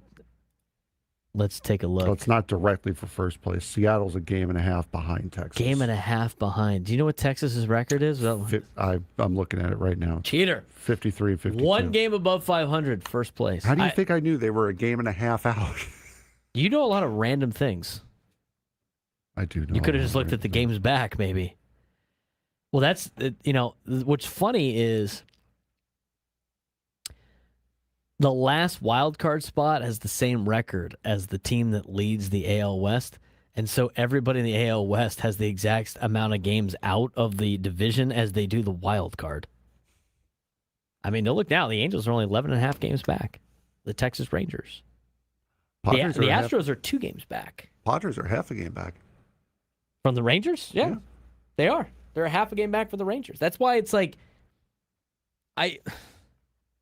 some dumb comment last week on YouTube that was talking about the Padres. I don't know what they were trying to accomplish, but it was something to do with the. It was like in any other division they wouldn't be as good as they are now because they were talking about how bad the NL West is, like in terms of like the Giants and the Rockies and stuff. My immediate response was like, "You're telling me they wouldn't be as good in the AL West? They'd be in first place." They're half a game out. If they were in the AL West, they would be a half a game out in second. If they were in the AL Central, they would actually be a 3 games out in third. Half a game behind Cleveland. Half a game ahead of Minnesota. They'd be way out of first place in the AL East. Yeah, we don't look at that, though. The NL East, probably the same thing, right? NL East, because the Padres are 4 games behind Philly, and Philly's 5.5 behind Atlanta. They'd be almost 10. They'd almost be 10 games out. They'd be 9.5 games out of Atlanta. They would have just jumped Miami over the weekend. Yes. Milwaukee's probably even worse. Yeah, it is. They would be in third. They'd be in fourth in the NL Central by 13.5. Or no, they'd be behind St. Louis, between St. Louis and Cincinnati. Yeah, they'd be in fifth. They'd be in last in the NL Central. Which, by the way, that division's gonna cannibalize itself for sure, because they all have to play each other still. Mm-hmm. But you look at go back to that. Think about this: the Padres are 6.5 games behind Chicago for the top wild card spot, which is not crazy. I mean, it's still obtainable math wise. Chicago's 7 games behind Milwaukee. 7 games behind Milwaukee. 13.5 games behind Milwaukee. 14 games back behind the Dodgers. They'd be 9.5 games back behind Atlanta. But they would be almost winning the American League West. Only one team in the AL West has a positive run differential. It's the Seattle Mariners. At least the American League has gotten more teams with a positive run differential. You have 3 in the AL East. You have 2 in the AL Central. It's 5. There's 6 teams in the American League that have a positive run differential, and not all 6 of those teams are going to make the playoffs. Because I don't think Detroit is. I mean, maybe they do. Maybe they catch up. Maybe the 6 teams that have the positive run differential will make the playoffs. But hey, Elias Diaz getting the start for the Rangers today. How about that? The Rangers are starting Elias Diaz, and they also cut Jared Kelenic today. Remember Jared Kelenic, the big addition to the Mariners when they traded away Edwin Diaz. Man, did Mets fans hope that PCA was going to be the next Jared Kelenic? Bummer. Moving on, let's get to the sports thread. You hate me so much. You know that group chat? The one that's Not as always much as blowing Adam up with does. the biggest sports takes, debates, and breaking news? You got barbecue back there, and you didn't invite me? Yeah, we've got that too. Welcome to the Sports Thread, where we break down the top 5 stories in sports, just like you would with your crew. Oh, no! Disaster! What a bad idea! No filters, no silence, just real talk. I would argue that Adam gives you more of a hard time about the Mets than I do. Yeah, you do, but Yeah, he does. Yeah, he does, but yours hurt more. We'll start off with this story like the here. Jared Kelnick. Number 1. We'll start off with this story. This is not a good story, and there's no question related to this. Kansas City Chiefs offensive coordinator Eric Bieniemy has stepped away from training camp after his wife Mia was hospitalized following an alleged shooting at the family's Virginia home. Their son Elijah Zion Bieniemy was arrested and charged in connection with the incident, while Mia remains in stable condition. Chiefs coach Andy Reid and the organization have expressed their support for Bieniemy, with past game coordinator Joe Blameyer temporarily handling his responsibilities. The football world has rallied around the Bieniemy family as he takes time away to focus on his family. That was news that broke this morning. That is just awful. Awful news. That is awful news. I mean, that's a crazy story, and I'm sure we'll get more and more information out of the Virginia area. It sounds like Eric Bieniemy, obviously missing camp right now, and going back to figure out what's going on with his family. But that was a crazy notification that I got this morning about the situation, and we'll see what the details are on this. But there was a lot of, I mean, think about the point that you have to get to do something like that to your mom. Mm-hmm. It's crazy. It's sad. Yeah, and you now kind of wonder what happened with Elijah, because the last time we heard about something like this, unfortunately, was far too recently with Rob Reiner. And his son had mental issues after withdrawals and stuff like that. So you kind of wonder about Elijah and what's going on there with that story. But since there's no good way to transition from a story like that, Number 2. we just straight up do it. North Carolina football general manager Michael Lombardi has been placed on paid administrative leave following a human resources complaint filed by a former UNC front office employee. The university has launched an investigation but has not released additional details, leaving questions surrounding one of the most influential figures in Bill Belichick's rebuilding effort in Chapel Hill. Lombardi, a longtime NFL executive and Belichick's confidant, joined the Tar Heels in 2024 as part of the program's push to operate more like a professional organization, making his absence a notable development just weeks before the start of the season. How much impact does a front office leader like Michael Lombardi have on a college football program, and could this investigation create a major setback for Bill Belichick's rebuild at North Carolina? Well, I will say this. I mean, who knows what he did over there? It's obviously an ongoing investigation. You're not going to get more info. It's obviously in-house as well. So who knows what he might have said, might have done. You know, I guess there was a complaint from somebody in that office, which leads, and you know what? We'll wait to see exactly what happened. But I mean, it's a distraction to say the least. I mean, I don't know how this impacts any of the guys on the field. I mean, this is like front office stuff. This is like if something happening in your front office, how much does it impact you as a player? Maybe it does, maybe it doesn't. I still think that North Carolina Tar Heels, since signing up to have Bill Belichick on their staff, has signed up for a traveling circus. Mm-hmm. Yeah, I mean, it's been a circus the whole time. Mm-hmm. I mean, and I hope it continues to be a circus in Dublin. Yep. Then after that, I hope they figure it out. I hope they absolutely figure it out and go 11-1 after losing the first game. Was that 3 weeks away now?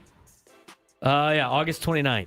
Oh, so a month away. I exactly a month. I had friends who were like, "Why don't you go to Dublin and watch TCU play North Carolina?" One, I don't want to take a week off of work. I could, didn't want to. Also, it's like with coaching high school football, I kind of needed it to be a bye week ish, and it was early in the season. Our bye week is actually week 1. I mean, so I just missed it by a week. Would have been the week after. I probably would have changed my plans and gone to Ireland to watch them play. But instead, I'll be doing the brisket thing again. There you go. At the condo. That's what we're going to do. Very nice. Very, very nice. Number 3.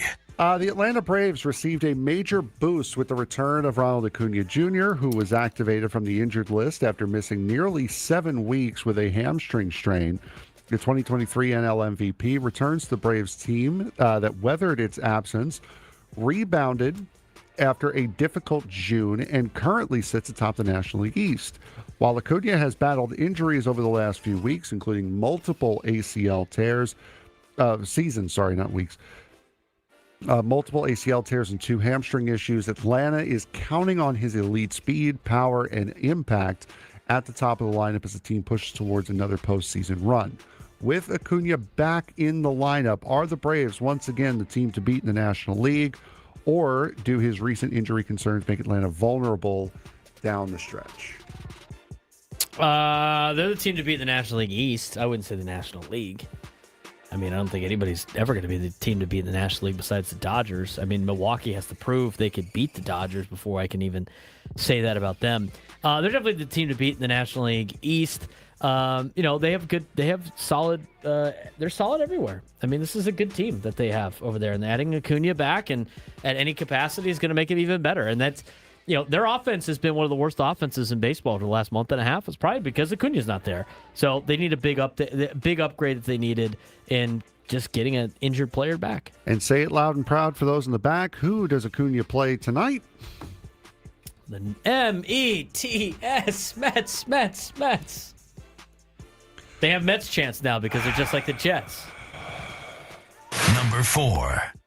The NBA world was stunned as LeBron James officially became a member of the Philadelphia 76ers on a 2-year, $8 million veteran minimum contract after briefly considering retirement. At 41 years old, James believes he can still be the missing piece for the Sixers, built around Joel Embiid, Tyrese Maxey, and Jaylen Brown, but still searching for its first championship since 1983.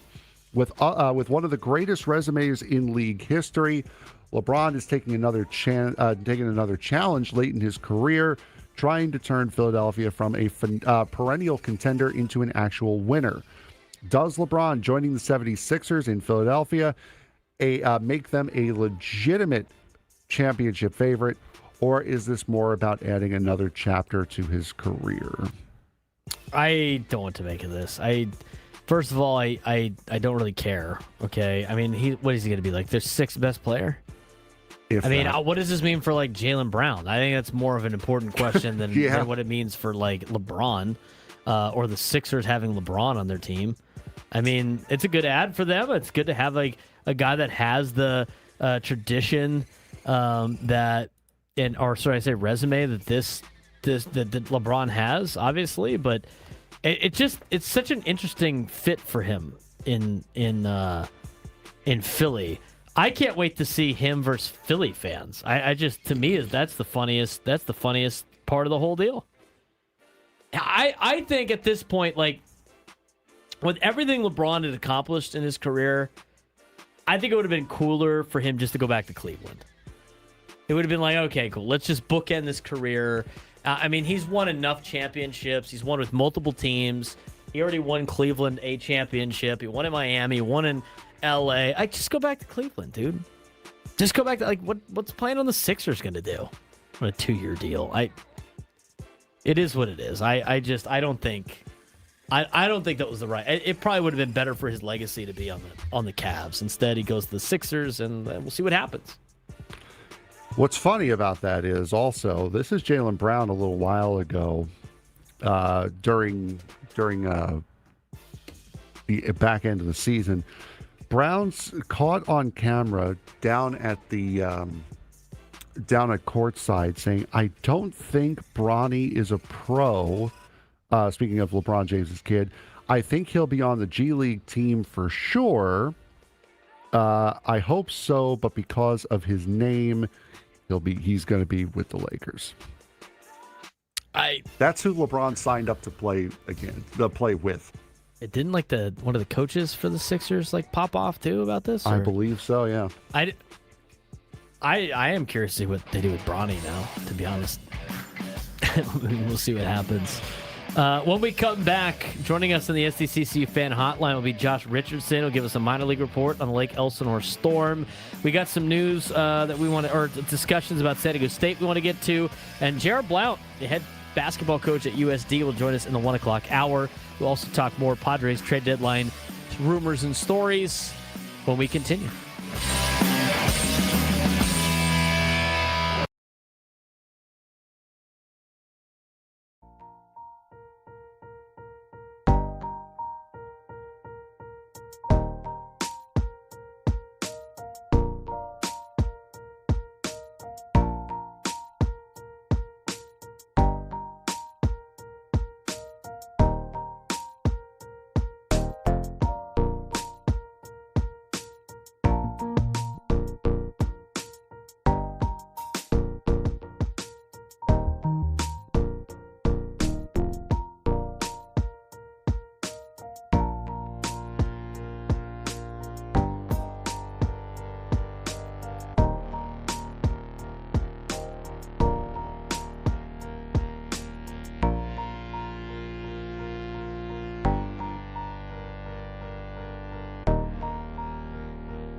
Padres have clinched the playoffs in back-to-back seasons for the first time since 05 and 06. No hype, no filter.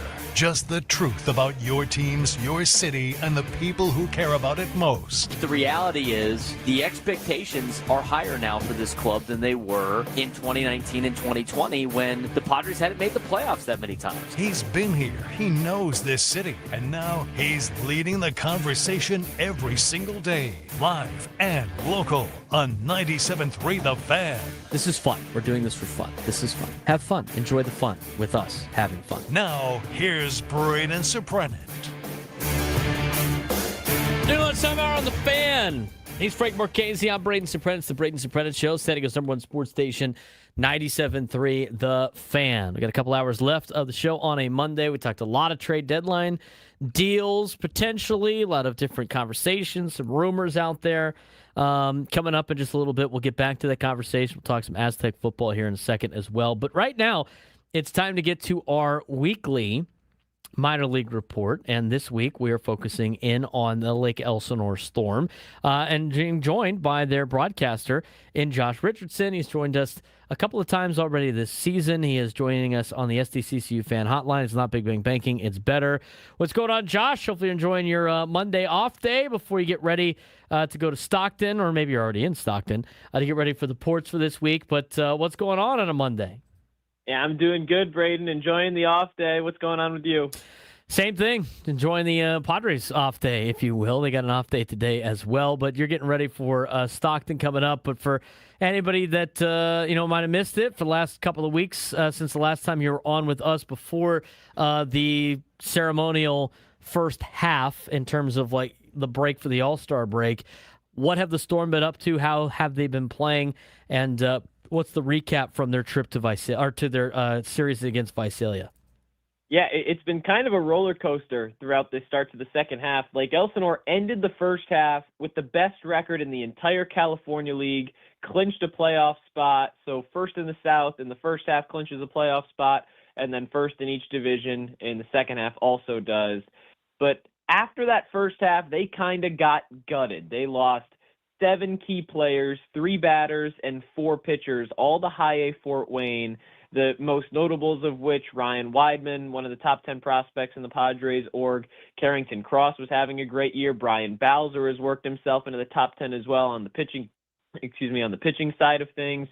So losing all of that talent, the Storm have kind of struggled out of the gate in the second half, a little bit less than midway through that point in the second half of games. The Storm are 11-19. That's tied for the worst record with Visalia.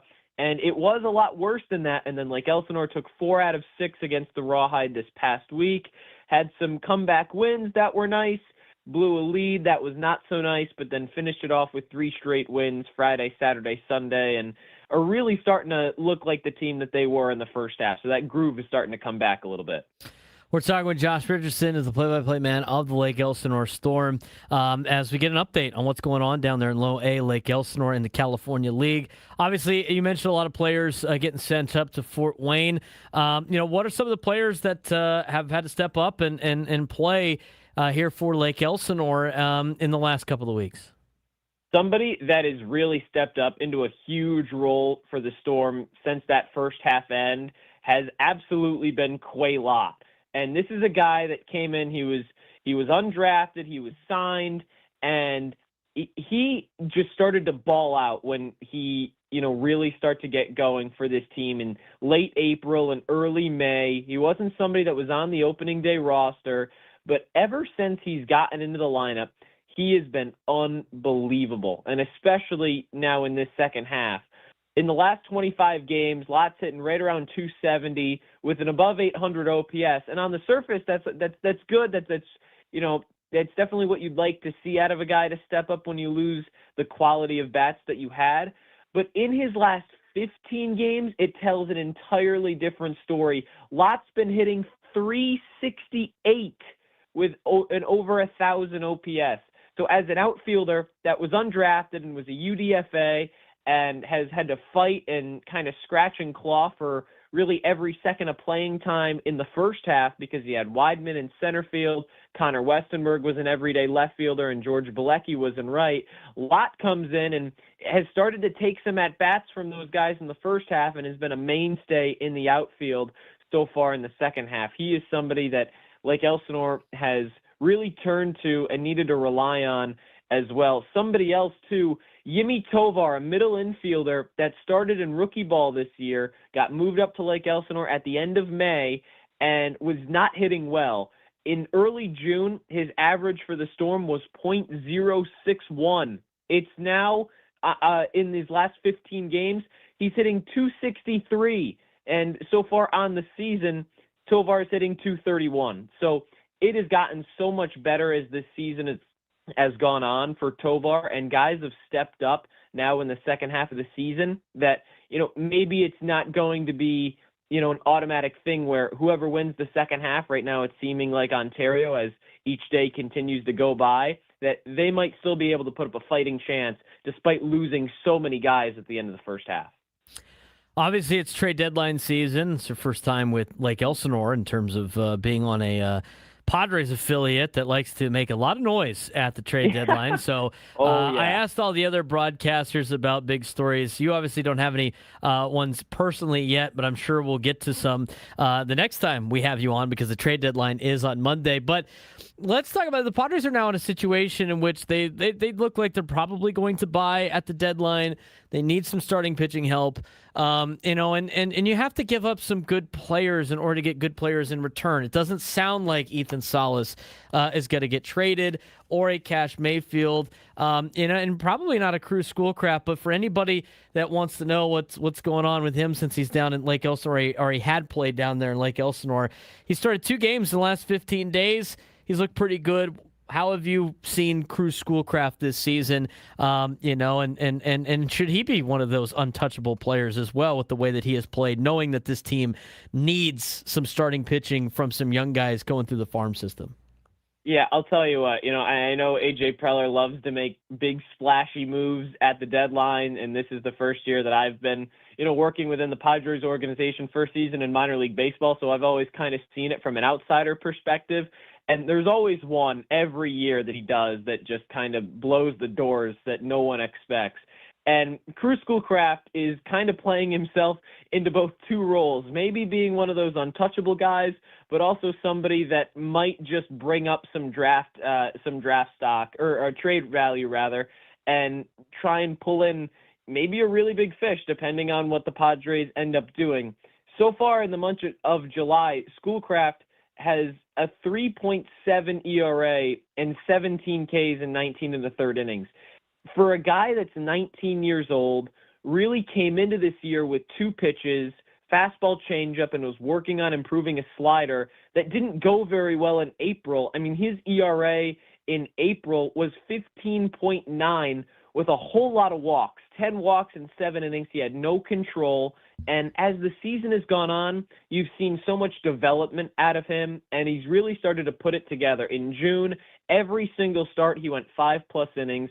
In July, he's got 2 starts of over 5 and 2 of 4.1 and 4.2. So everything that he has done has just been building each start, each month. He's been gaining more control. He's been gaining a lot of confidence. And when I talked to Brian Perez, the manager, before his most previous start against Visalia this week, the big thing that he told me was, well, you know what, Cruz got hit a lot, and he did not have a lot of control in April, and it started to come down a little bit in May. But the nice thing about him is how resilient he was and how much he was ready to step up to the task and kind of put his head down, and really, he wasn't missing a bullpen session. He was doing all of his work, and now he's really stepped up into one of the best pitchers on that Lake Elsinore staff. Depending on what Preller wants to do, it's entirely possible that, maybe Schoolcraft gets shipped somewhere else.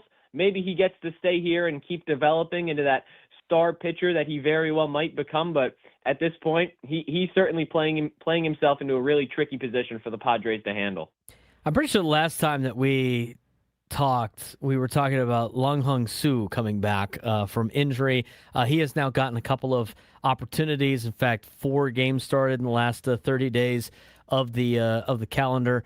And, he's a top 10 prospect for the Padres. Not a lot of people know too much about him. He's 19 years old. How has Lun Hung Soo done as obviously a top 10 prospect, but how has he done after coming off of injury and now getting some time to play for the Storm? Yeah, he's a really young guy. He started the season in rookie ball and really started the season a little late. It was mid-May when he made his first start in rookie ball in Arizona.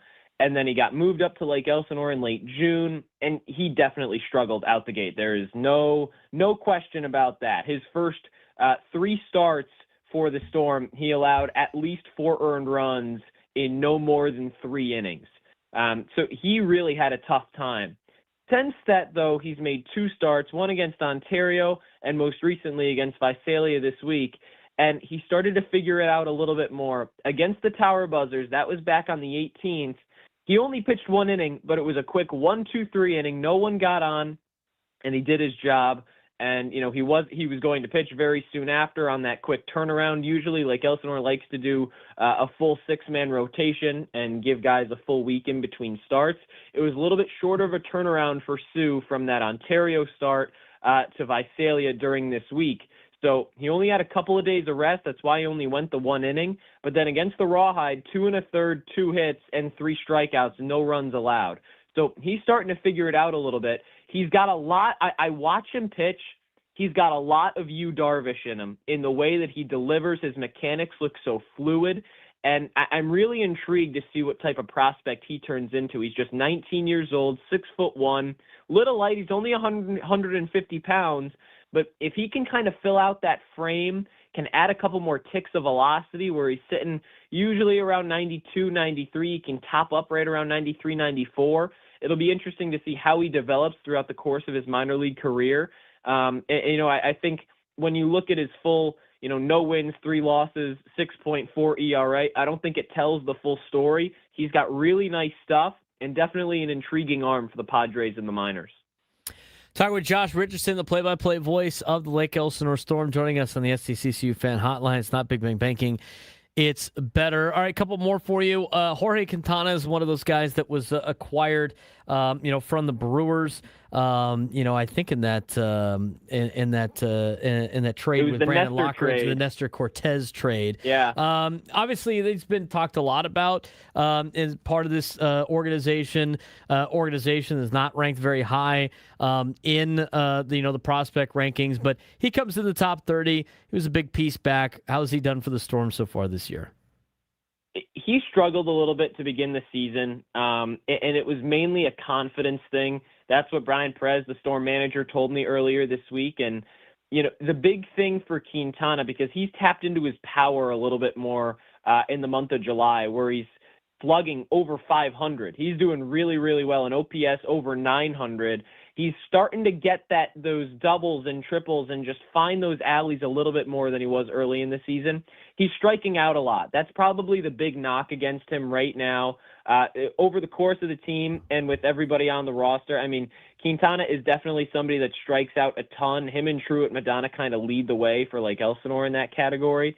But overall, he has certainly played so much better as the season goes on. He's first on the team with 100 strikeouts. So that kind of tells you where he is in that category. But overall, he's a switch-hitting shortstop. He's 19 years old, and he's still got a lot of time to develop at the single-A level. The Padres brought him up to Lake Elsinore really quickly as soon as they acquired him.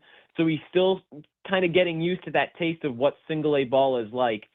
I was talking about this yesterday on the broadcast. I'm really curious how long he may stay a switch hitter, because his stats versus left-handed pitching and his stats versus righties are so drastically different. I mean, on the season, he's hitting 235 as a whole, but against righties, he's hitting nearly 260 with a significantly higher slug and just continuously putting up really nice at-bats together. And yesterday, he struck out against the lefty, so maybe from the right side still needs to get comfortable a little bit more. He's hitting below 200 batting from the right side. But overall, Quintana is definitely a good prospect that I think people should keep an eye on to continue to improve in the minors. He was the number 5 prospect within the organization. Then after an MLB pipeline update, he dropped down to the late teens. So maybe just some things that some of those scouts are just not as high on as maybe they once were now that he's gotten some more reps. But this month of July has been a really big turning stone for him. And I think as the rest of the season goes on, maybe as we hit next year, he could be a big candidate to move up to high A Fort Wayne as a 20-year-old. Yeah, that's a move all the time. I mean, Ethan Salas, fell off a little bit last year. He's now moved his way back up. All right, final thing for you, Josh. Upcoming, obviously Stockton, but what's the next couple of weeks look like before we talk to you again? So Stockton this coming week, that's away. It's the last time Lake Elsinore will have to travel outside of the South Division for the rest of the regular season. Every other series is either at home or it's against one of the local in-division South Division road teams. So not a lot of travel for the Storm in the month of August leading into the playoffs. That is good. But the big series coming out of this week against Stockton is a home matchup, 6-game set against the second-half leaders in Ontario, which right now is certainly looking like a playoff preview if things stand the course. Ontario right now 20-10 in the second half. That's 8 games above second and third and 9 games above Lake Elsinore. So 2, 3, and 4 are bunched up together in the South. Ontario with a commanding lead.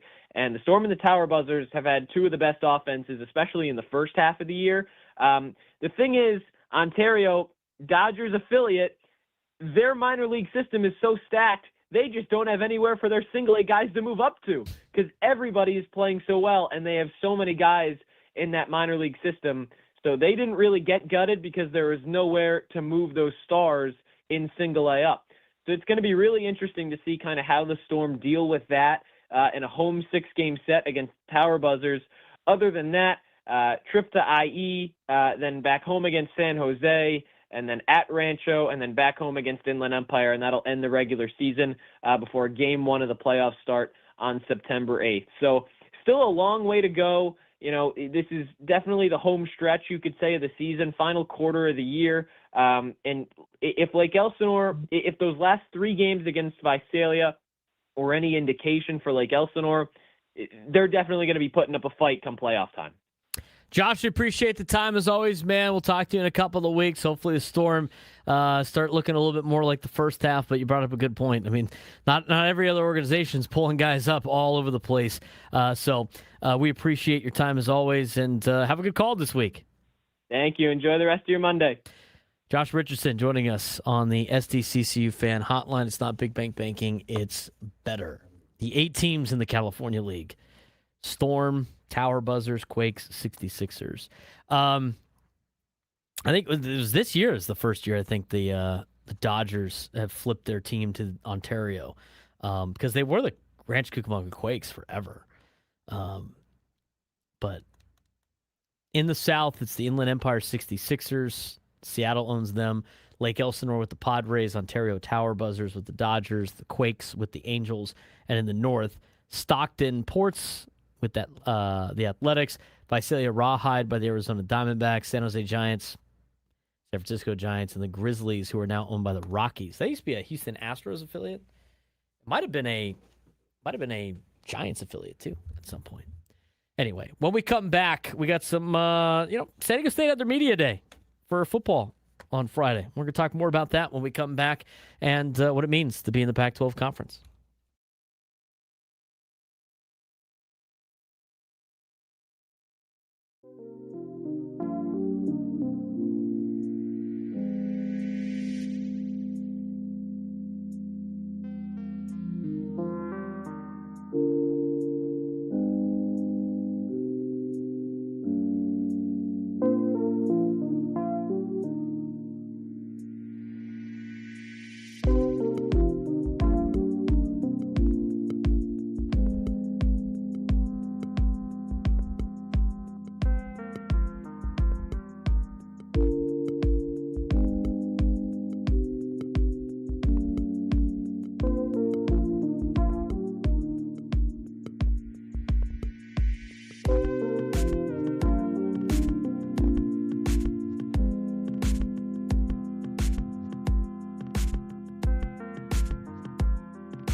Broadcasting live from the Bill House Studios, we know how. Want to mention that baseball coverage on 97 to the Fan is presented by Xfinity. Score the most reliable Wi-Fi, one price, 5 years guaranteed. Xfinity. Imagine that. We're taking a break from our baseball coverage to talk a little bit about college football. Talk a little bit about the Aztecs. They had their media day on Friday, and we're going to give you more of a preview of the new Pac-12 and of Aztec football later on in August when we get closer, but we're not too far away from then starting up camp. I mean, high school football teams can start on Friday. You can wear the helmet start, right? So July 31st, the first day you can start practice, and we're into it. I mean, and from that point forward, you got like 13 practices before you start scrimmaging. So college football usually not much further behind. It will get here a lot closer it'll be here a lot closer than you think. And Go Aztecs in the YouTube chat. He didn't like the way we talked about the Pac-12 last week. I think it's a very winnable conference. But what I don't like is I don't like being gaslit about how important the conference is, how it's a power conference also. So just stop with that nonsense. Prove that you are before you start saying, like, this is the greatest thing ever. It's not. I mean, if you got in the old Pac-12, then maybe. So, interesting article in the Union Tribune last week about how Congress may decide San Diego State's future more than the Pac-12 does. And it's not really an article about, like, the Pac-12 potentially wanting to add schools, but it's about how federal legislation could completely reshape the future of conference realignment, and by extension, San Diego State's long-term hopes of eventually reaching an actual Power 4 conference, which leads to more reason why it was so important last time to try to get into a Power 4 conference, even if it was for, like, no money. Pac-12 appears content staying at 8 football members for now, but that decision could be heavily influenced by what happens in Washington, D.C., which they are still working on in the proposed Protect College Sports Act, or the PCSA. And it's not just about NIL, but it does contain a lot of language that could effectively freeze conference realignment across college football. Pac-12 continues to publicly say expansion isn't a priority. Several conference officials have echoed the same message. Washington State President Elizabeth Cantwell emphasized the Pac-12 is trying to build a new identity that doesn't want to add schools simply because scheduling is inconvenient.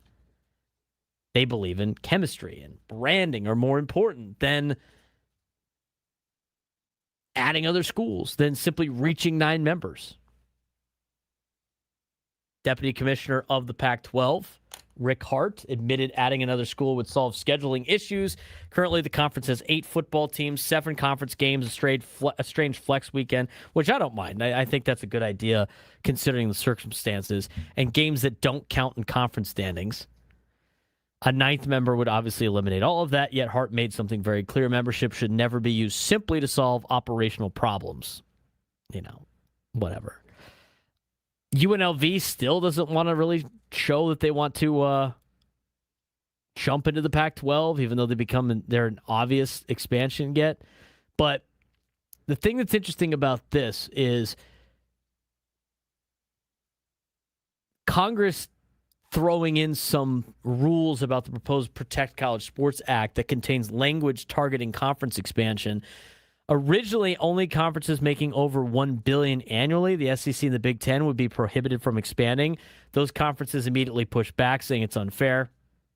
Give me a break. And lawmakers have then rewrote the bill, and the revised language may actually be a lot broader to involve a lot of other conferences, potentially preventing expansion throughout the entire FBS. And that's where you talk about San Diego State. every rebuilt Pac-12 member has the same long-term goal, and that's not staying in the Pac-12 forever. San Diego State, Fresno State, Boise State, Colorado State, Washington State, Oregon State. I mean, the Pac-12 is viewed by many as a stepping stone and not a finish line. This is a waiting point. This is a waiting room to get into a bigger conference. I don't think any of those schools are in like this agreement of like, we're going to stick together and we're going to make this thing work. First sign that any of those schools get an invite to any other conference, they're probably taking it. But you should think about conference realignment like musical chairs. If the SEC starts stealing ACC schools and the ACC starts replacing them with the Big 12 schools, and Big 12 schools then grab Pac-12 schools, and then Pac-12 replaces with Mountain West schools, and the Mountain West reloads from FCS schools. I mean, that's how like realignment has historically worked. I don't think that would be the case in particular, but one move is going to create a bunch of other moves. If Congress freezes the SEC and Big Ten, then nothing moves, no one leaves, and you don't have these big-time moves from schools from the Pac-12. John Wilner wrote this article in the UT, and he argues that Congress may not understand how conference realignment actually works because simply allowing a group of 6 schools to move upward isn't enough because they can't move up if they can't replace anything. So if the ACC and the Big 12 don't lose schools, they have no reason to invite schools like San Diego State, and that creates kind of the realignment problems. But we haven't even made it through 1 year of the Pac-12 yet. I find this to be interesting, and I think, Frank, this puts just more emphasis on what the last round of the realignment, how important it was for San Diego State to not be in a purgatory spot, but be in a landing spot. And they unfortunately didn't get that invite, or it wasn't enough to really agree to it.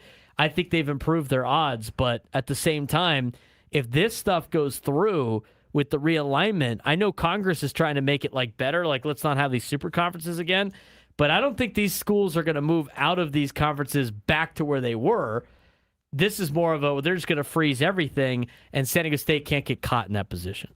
You know, it does sound like that. And unfortunately, we'll talk about it in our break video, actually, coming up later today, that you guys will hear the rest of the week, that Congress is unlikely to vote on the Protect College Sports Act before they go on their summer break. So these changes we knew weren't going to be implemented immediately. But yeah, it's really unfortunate how everything has turned out for San Diego State. You lose the chance to join the Big 12, and now you're in the Pac-12, and it's not, the future outlook is not looking as good as people may have once thought. No. The only way that this gets better is if in this congressional situation, if they put in rules. And here's the problem that you're starting to find with this is they're allowing the Big Ten and the SEC to kind of like call some shots in this negotiation. They're going to make out fine. The whole reason why you wanted to get Congress involved is to put in some rules so not only two conferences benefit from this. I wouldn't fall into the bluff of the SEC saying we'll go our own way. If I was anybody in a position of power, I'd be like, go ahead, see what happens. But the fact that they're like negotiating with the Big Ten and the SEC to make sure they're still at the top right now is going to ruin everything. Then there's just going to be laws that just make them that they're the best and grandfathered in. I understand what they're trying to do with like, oh, you can't add more schools, but the Big Ten and the SEC started complaining about that. Congress should just tell them tough S, unless they have too many influences in terms of who votes on this thing. But if this goes through the way it's constructed with some of these moves, I mean, San Diego State might just be in this conference that is the makeshift Mountain West. And I wouldn't trust that like you're going to get Cal and Stanford back. I don't think they would make that move, because it's still better to be in a conference like the ACC, who has a better TV deal, is getting a lot more money and travel across the country, than it is to be in this Pac-12 conference, unless they put in the rules where, because here's also part of the problem. until they make things equal for the conferences, there's not going to be an incentive for schools to go back to the conferences they're in because it's not going to benefit them. But if you make things all equal, then all of a sudden you have schools that like Cal and Stanford, like, you know what, we could probably win this Pac-12 year in and year out. Or schools like, SMU that be like, why are we traveling all the way to the East Coast for these games? So we could probably stay here. Or even schools like, Texas and Oklahoma. Like, we could go dominate this other league. Now, I don't think Texas ever leaves. They have so much money now, it doesn't even matter. But, I mean, these are the conversations that are happening until you hit like a reset button, which I don't necessarily know you're going to be able to do. This continues to trend towards the two top conferences calling all the shots, which is going to ultimately lead to probably not great things in college athletics.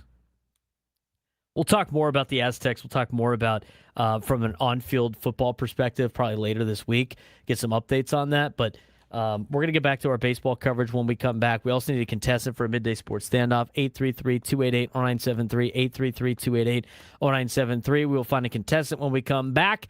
Get back to our baseball coverage on 97.3 The Fan.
$12:41 on a Monday. 97 through the Fans trade deadline coverage is presented by City Cruises. Live experiences done different. We're going to have a lot of that coverage the next 7 days. We are 1 week out from the trade deadline. What time is the trade deadline actually? Is it 1 o'clock? It's usually Pacific time? It's usually around like 3 or 4 o'clock Eastern. Let's see. Let's see what it says. That would be 3 o'clock. So it's 3 o'clock this year. It's usually like the cutoff is usually like during our show, but it will be during Gwen and Chris next week. There's going to be a lot of rumors out there to discuss and to talk about. We do need a contestant for a midday sports standoff. If you can take me down in some sports trivia, you'd be qualified for a chance to win our grand prize, a 2-night stay at Fontainebleau, Las Vegas, and a $150 food and beverage credit. Oasis Pool Deck at Fontainebleau, Las Vegas is officially open for the season, offering a 6-acre elevated pool experience with 6 distinct pools and Live Beach. Live Beach, Live Beach. We haven't determined what that's pronounced as, but 54 Beach. 54 Beach.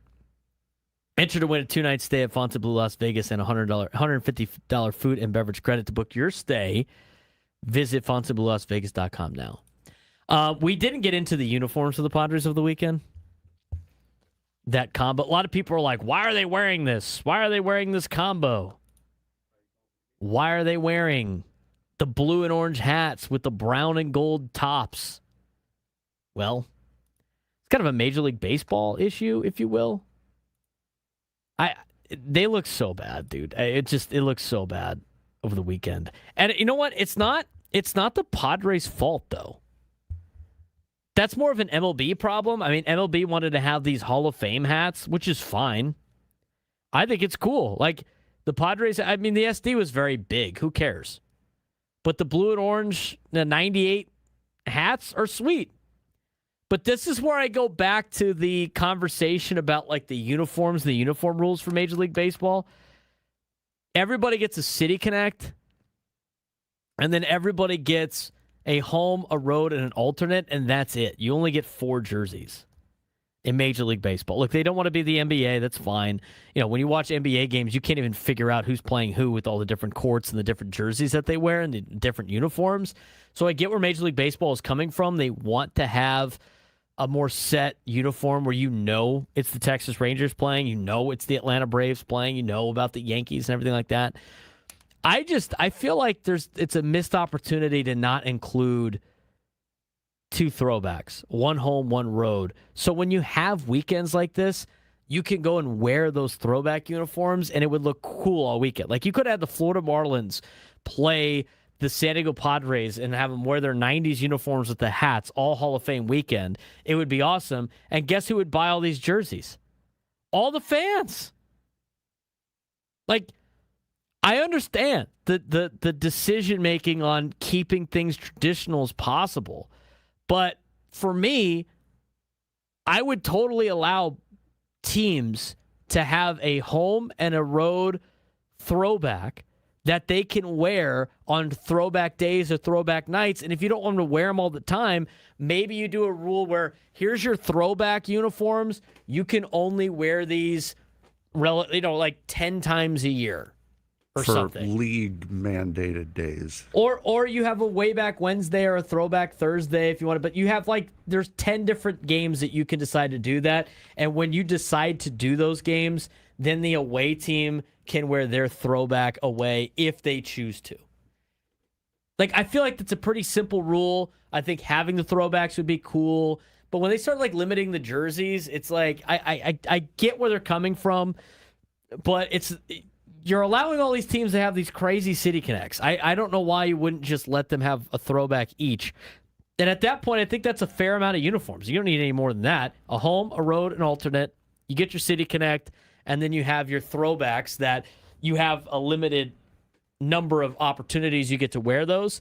I think that would be great. And then you don't have the crazy uniform combos you had all weekend. And again, not a Padres problem. This is a Major League Baseball problem. But the hats this weekend with the uniforms, man, that was a rough look. But it wasn't just the Padres. I mean, there was a lot of teams that didn't have anything match this weekend. And I think that's a missed opportunity on Major League Baseball to not include throwback jerseys. 100%. It'd be fun, though, if you let the team decide which throwback is the one you throw it back to. Maybe they did. Who knows? There are some throwbacks. Like I just saw it today. On this day in 1999, the Mets debuted their Mercury Mets logo, their Mercury Mets uniform. I would love to see that in a throwback. Just in the far off distant year, these are the type of uniforms we'll be wearing in the far off distant year of 2021. Didn't pan out that way, but to see those Mercury Met uniforms come back would be pretty hilarious. Usually when somebody goes, if you were a commissioner for a day, what would you do? I usually have nothing off the top of my head. I have now come up. I have something for you. If I was commissioner for a day, I would enact a uniform rule. And here's what my uniform rule would be. If you are at home, I would go back to the traditional rules. Your home jersey has to be a white on white uniform or cream. You get to pick. And it better say your mascot name, so your team name. All home jerseys should require the team name and not the city name. City Connects are different. I think all road jerseys should be some sort of gray or offset, like the Padres with the sand, okay? Or I think there's a couple of teams in the American League that don't have gray uniforms for the road, and I can't remember them off the top of my head, but that's kind of where it should be. And all of the road jerseys should say the city name on them. And then your alternate could be something that you can wear both home and road. It doesn't matter if it says the city name or the team name on it. And it is one that you can wear with both white pants or the gray pants. That's your alternate. You get a City Connect. And then, I know they have to do this a couple of years down the road, but for each year you pick what throwback 2 uniforms you want. So if you want to do the 90s Padres uniforms, one year that could be your throwback Thursday, way back Wednesday. And then the next year you could be like, we want the 80s Padres. Like, I think that would be ideal. And then when you do these Hall of Fame weekends, the whole weekend everybody's wearing their throwback jerseys and you get the hats that match the uniforms. I mean, to me, this seems like a very simple fix. If they're going to have uniform rules in place, I'm surprised these aren't part of the uniform rules. Yeah. I agree 100% because the Padres look awful. It's one thing if you're doing like the 70s throwback hat, but to go with the 90s throwback hat where you don't have any color resembling that is just all that was bad. Somebody in the YouTube chat says, I think they get an alternate for both. They only get one alternate. The Padres get an exemption because of the military appreciation uniform. So like they get the exemption for the military jerseys. But I think you get 4 in a City Connect. So maybe so they use one of them, but then they mix up the. How many times have they mixed up the camo this year? Have they worn the different camo? No, I don't think I think they it's have. kind of been the same. So I think you get like the 3, and I think you get like I know the Padres get an exemption because of the camo uniform. Yeah, because I remember years ago. This is when they were the Blue Padres.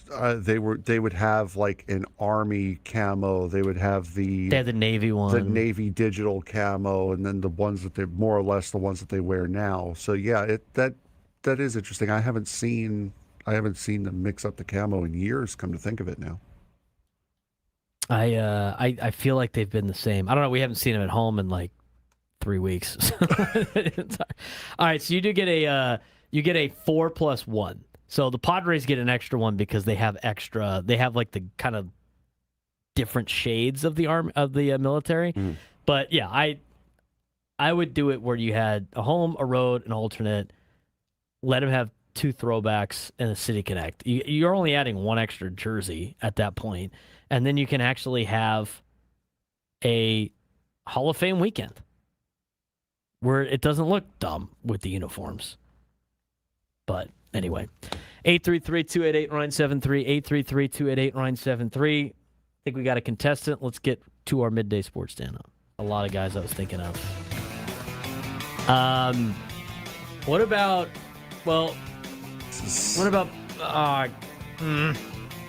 there's no way. Did Pete Alonso do it last year for the Mets? No, are you kidding? Yes, he did. Oh, man.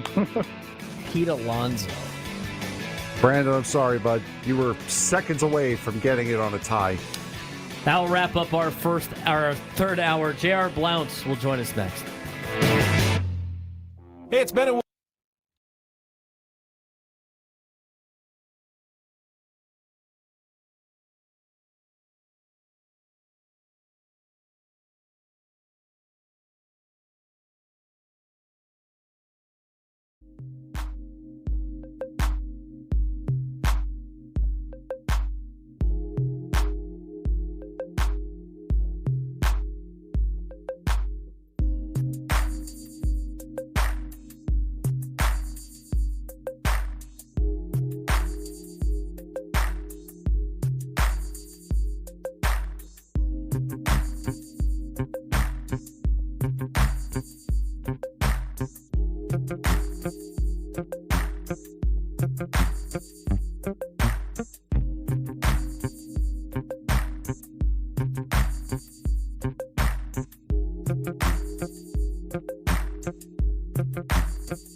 One o'clock on a Monday. It's a little humid outside.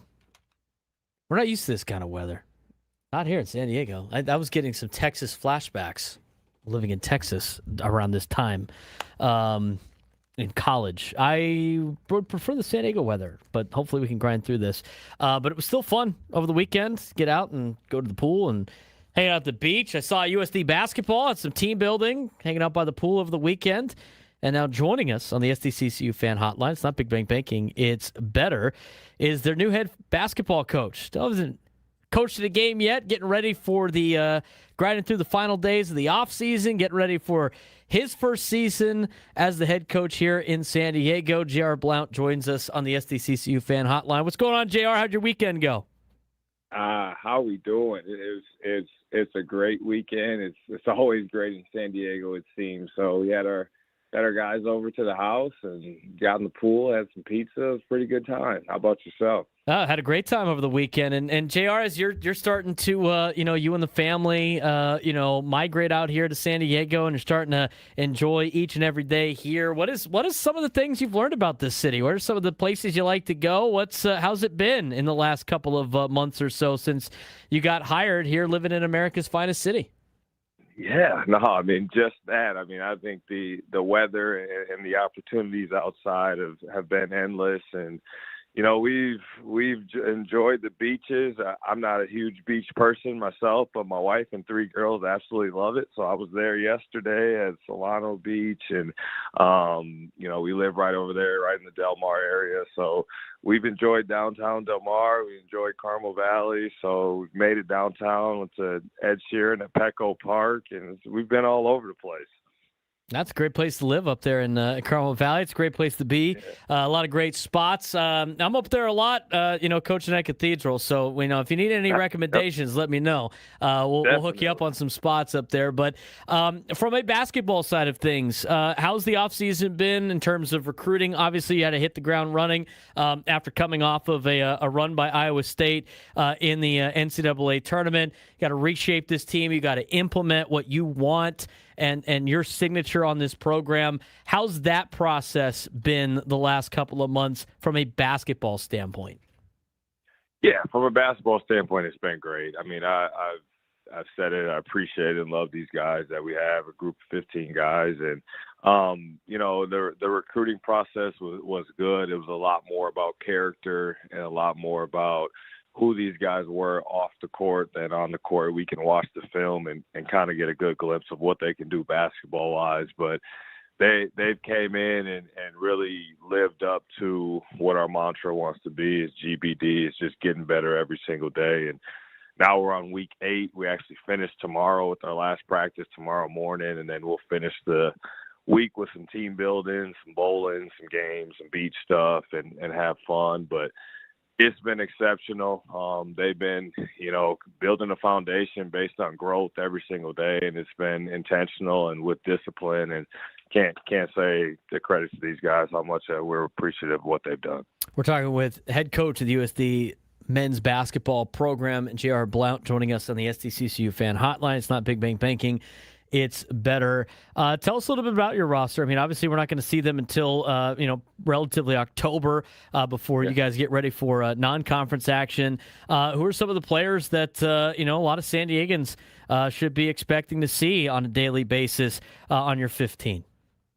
Yeah, definitely. I think it starts with kind of 2 Southern California guys, and Dusty Stromer and Marquis Worthy, guys that have been leaders for us and leaders since day one. And have size and position at the guard spot and the wing spot to be able to contribute right away on both ends. They're both physical, but both able to stretch it from the perimeter. And then, our bigs, I've been really impressed with Jose Roberto Tanchin, a transfer from UMBC, and they went to the NCAA tournament last year. He was a starter for them. And Sekou Kone, who was a transfer from UW Milwaukee, somebody that I've known since his high school days, and both of them just going after each other every day and continuing to make each other better has been really beneficial for our team. Like, we've talked a lot about competitive endurance, and those two guys have been an implementation of that and an example of that every single day. And, it's really been about the process for us.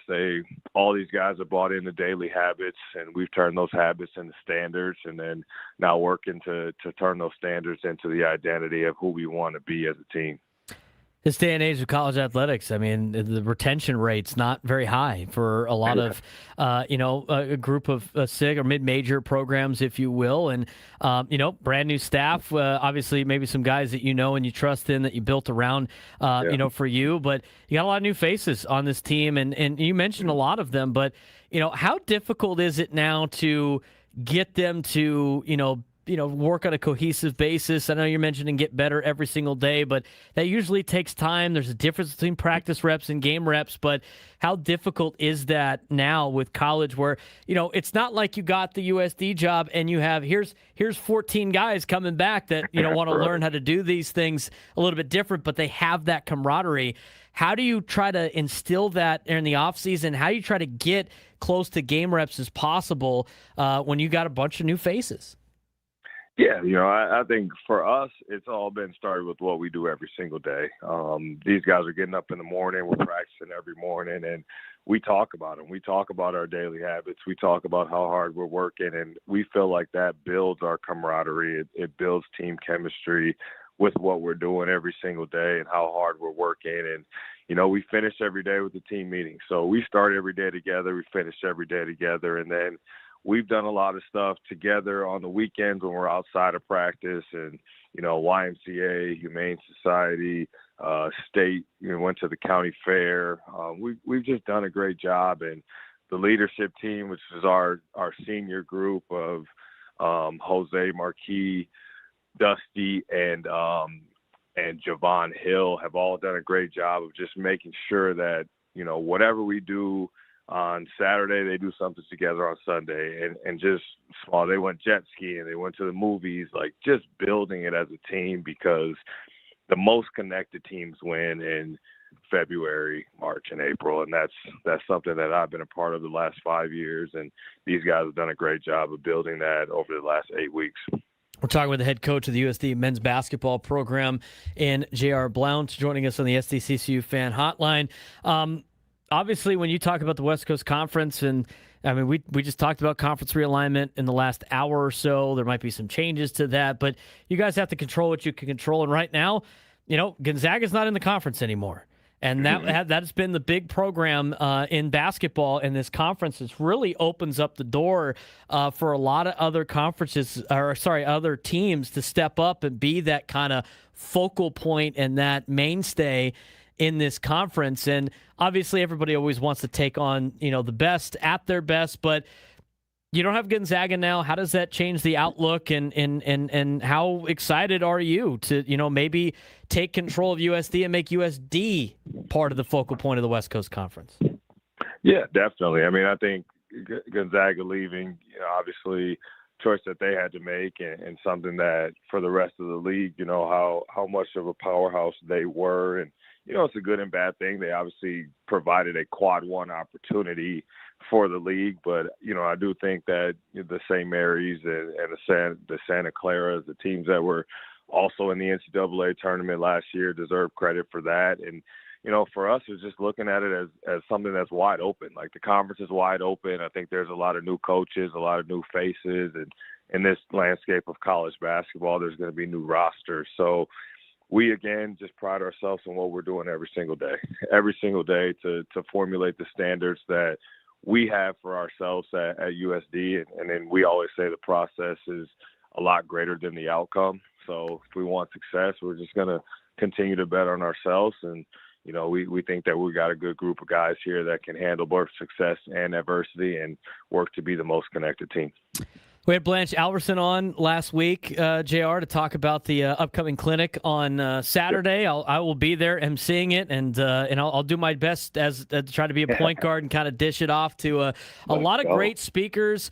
Congratulations, you guys sold that out or are at capacity, which is great. But for all the local basketball coaches here in town that might be listening right now, what should they expect on Saturday, and how excited are you to to teach some of the youth coaches and some of the high school coaches this weekend?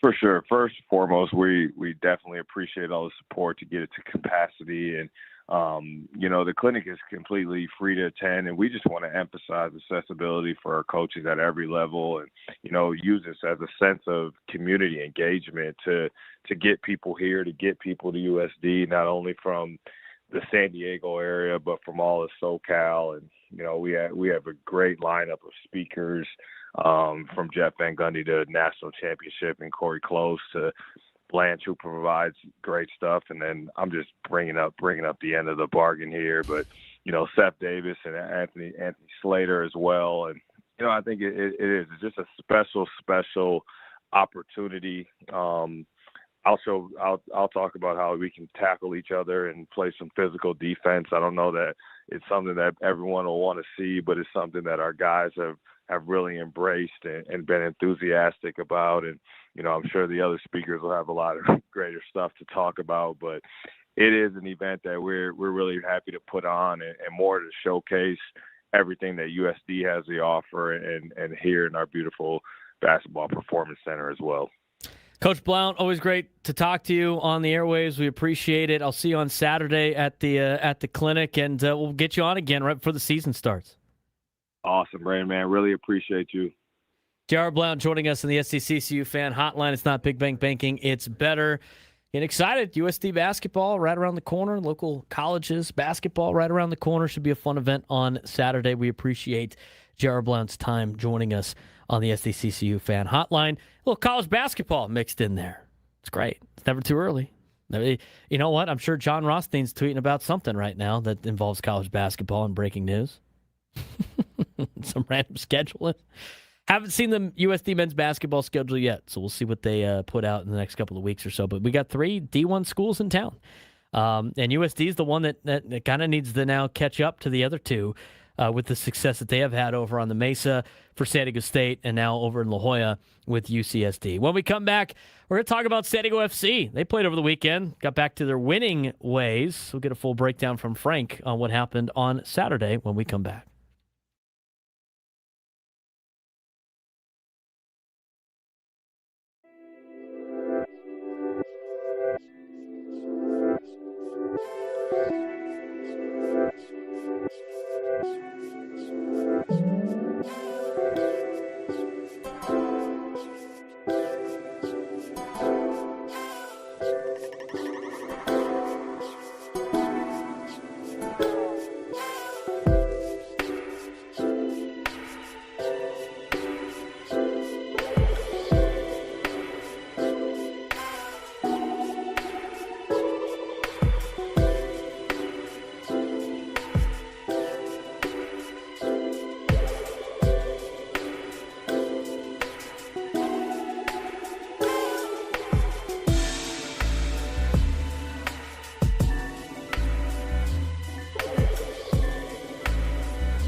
1:17 on a Monday. Longer day of the week for us here at the Braden Surprenant Show, the Monday days. Got a lot to get to still on the show. I have to say, I want to do, we talked about starting to pay attention now to the Little League. And we have two teams, which we knew was going to happen, competing in the SoCal Regional for Little League. This is the level that can get to Williamsport, Pennsylvania, and both of them are 2-0 in this bracket. So it's a 10. I misspoke last week. I thought it was 11 teams. It's a 10-team bracket. Winner of this tournament gets to represent Southern California in the West region, and then the West region winner will go to Williamsport representing the West. Scripps Ranch out of District 32 is still alive, as well as Sweetwater Valley. On Saturday, they both won. Scripps Ranch beat Eastvale 5-1 to advance into the. Both the San Diego teams got play-in games, which kind of stinks. But Sweetwater Valley beat Golden Hill 2-0, so they both advanced. On Sunday, Scripps Ranch played Ladera Ranch and won 8-5. That is 7-1 lead in that game. Ladera Ranch came roaring back in the fifth inning. And Scripps Ranch able to hold Ladera Ranch off. So Scripps Ranch has moved on to Tuesday, where they're going to play Glendora American. Glendora American beat Rolling Hills in their first game 6-3. So they have a day off, which is great today. That affects big time when it comes to pitching in Little League, because there's pitch limits on pitch counts, everything like that. On the other side, Sweetwater Valley won their first game, as I mentioned, and then they beat Goleta Valley South 6-0 on Sunday. They will also play on Tuesday. They're in the Final Four of the winners bracket in this tournament. There have been two teams eliminated from the Southern California State Tournament, so they're down to 8 now up there. A win for Scripps Ranch and Sweetwater Valley on Tuesday would put them against each other on Thursday in the winners bracket. A loss for each, and they would have to play Wednesday, Thursday, Friday, Saturday, Sunday in order to win the tournament. So it's so important to get those wins early in these double elimination brackets. So Scripps Ranch 2-0, Scripps Ranch Little League, and Sweetwater Valley also 2-0.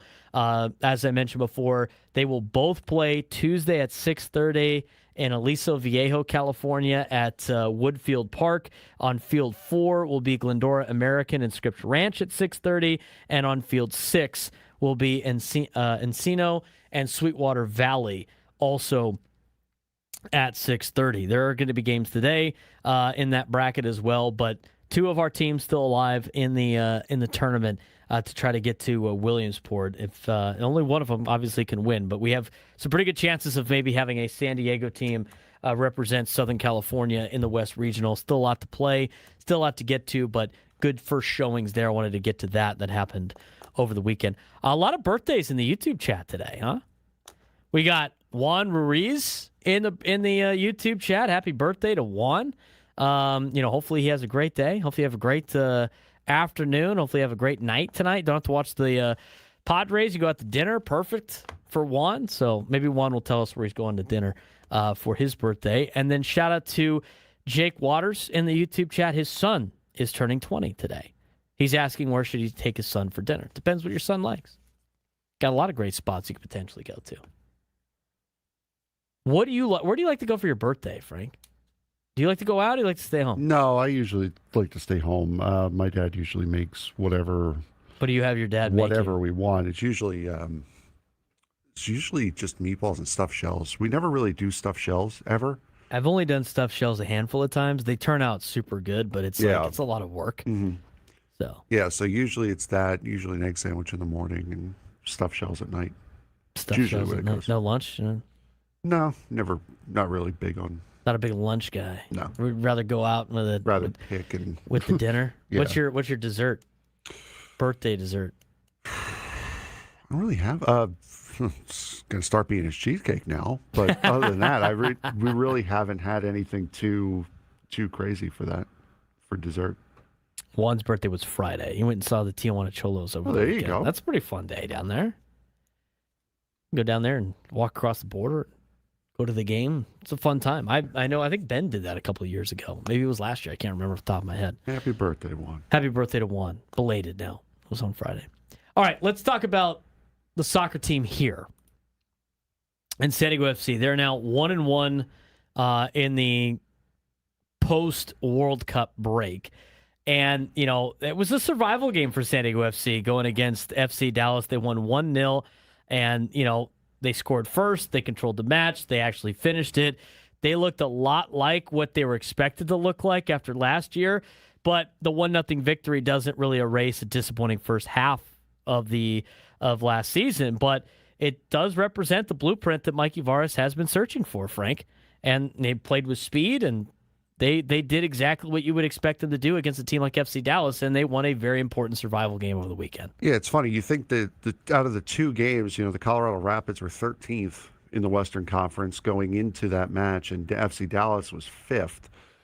So you'd figure the two games would have been flipped. You would have thought San Diego FC would have won on Wednesday, and then with the loss, or at least a draw this weekend.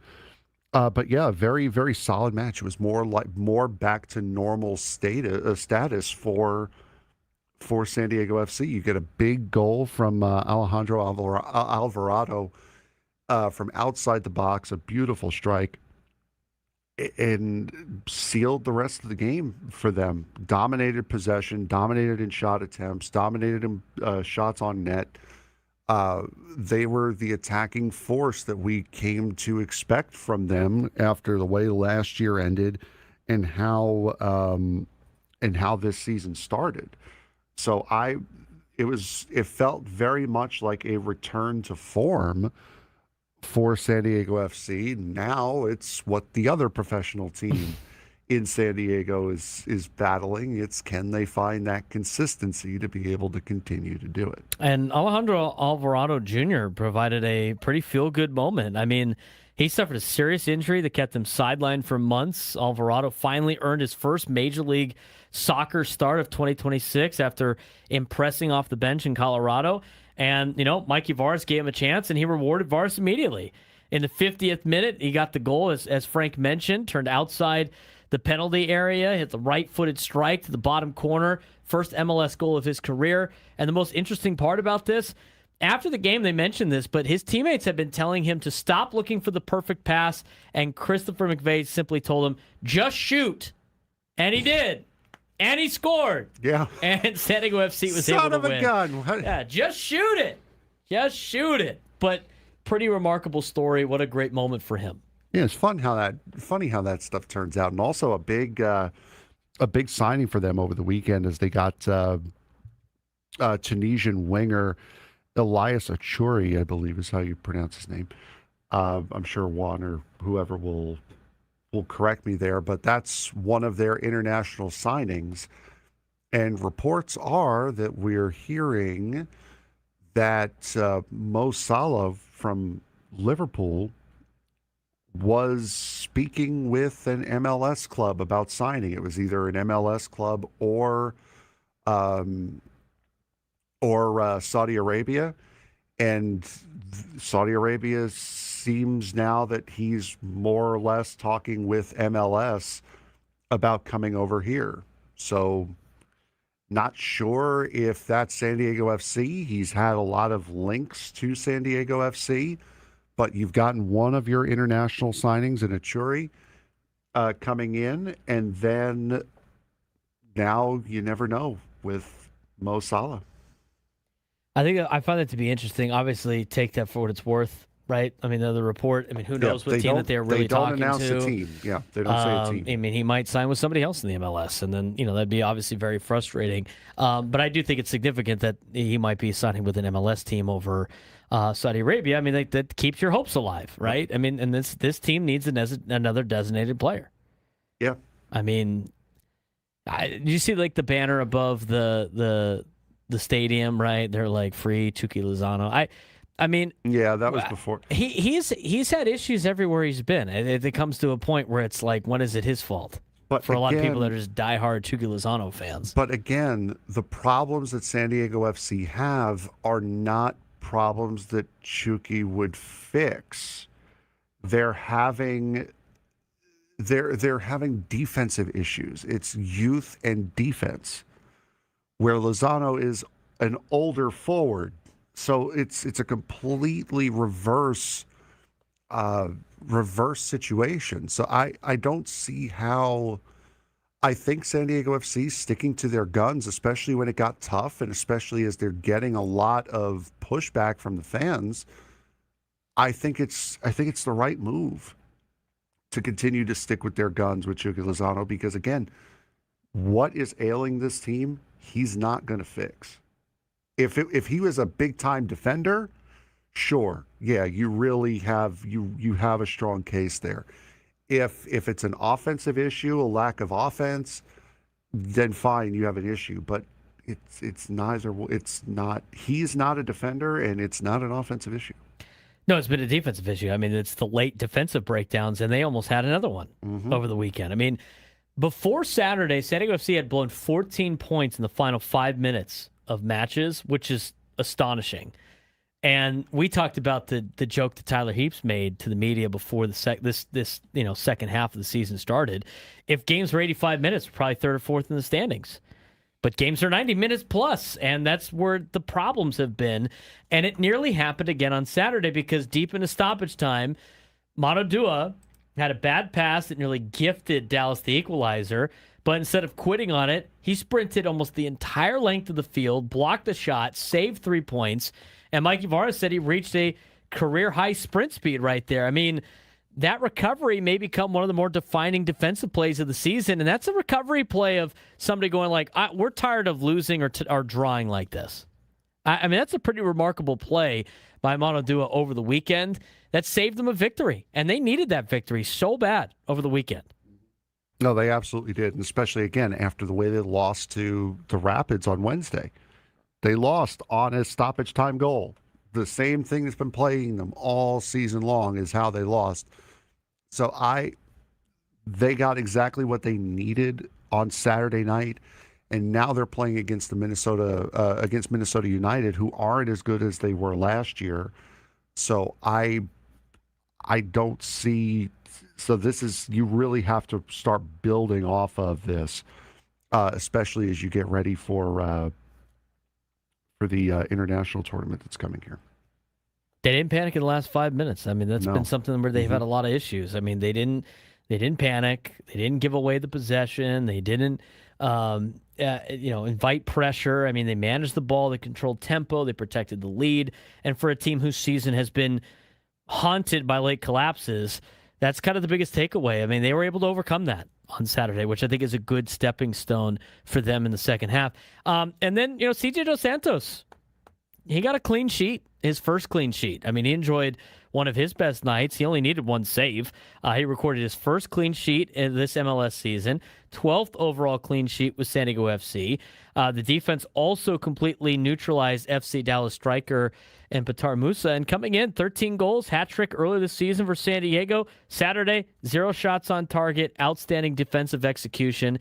And you know what they did? They something that burned them earlier in the year in Dallas, they were able to prevent from happening. I think it's another big adjustment that they made, and another big reason why they won on Saturday. Yeah, absolutely. And again, this is where it starts. Now you have to try to build that momentum, build that consistency going into Minnesota United, and then going throughout the remainder of this season.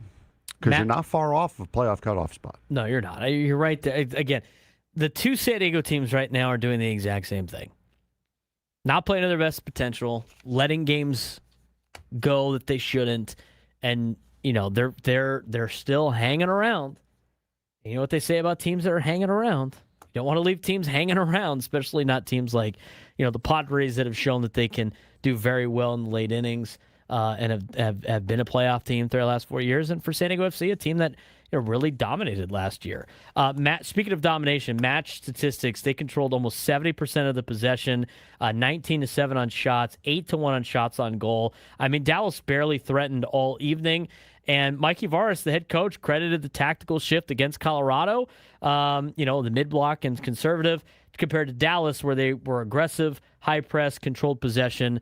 He wanted San Diego to be the protagonist, as he said after the game.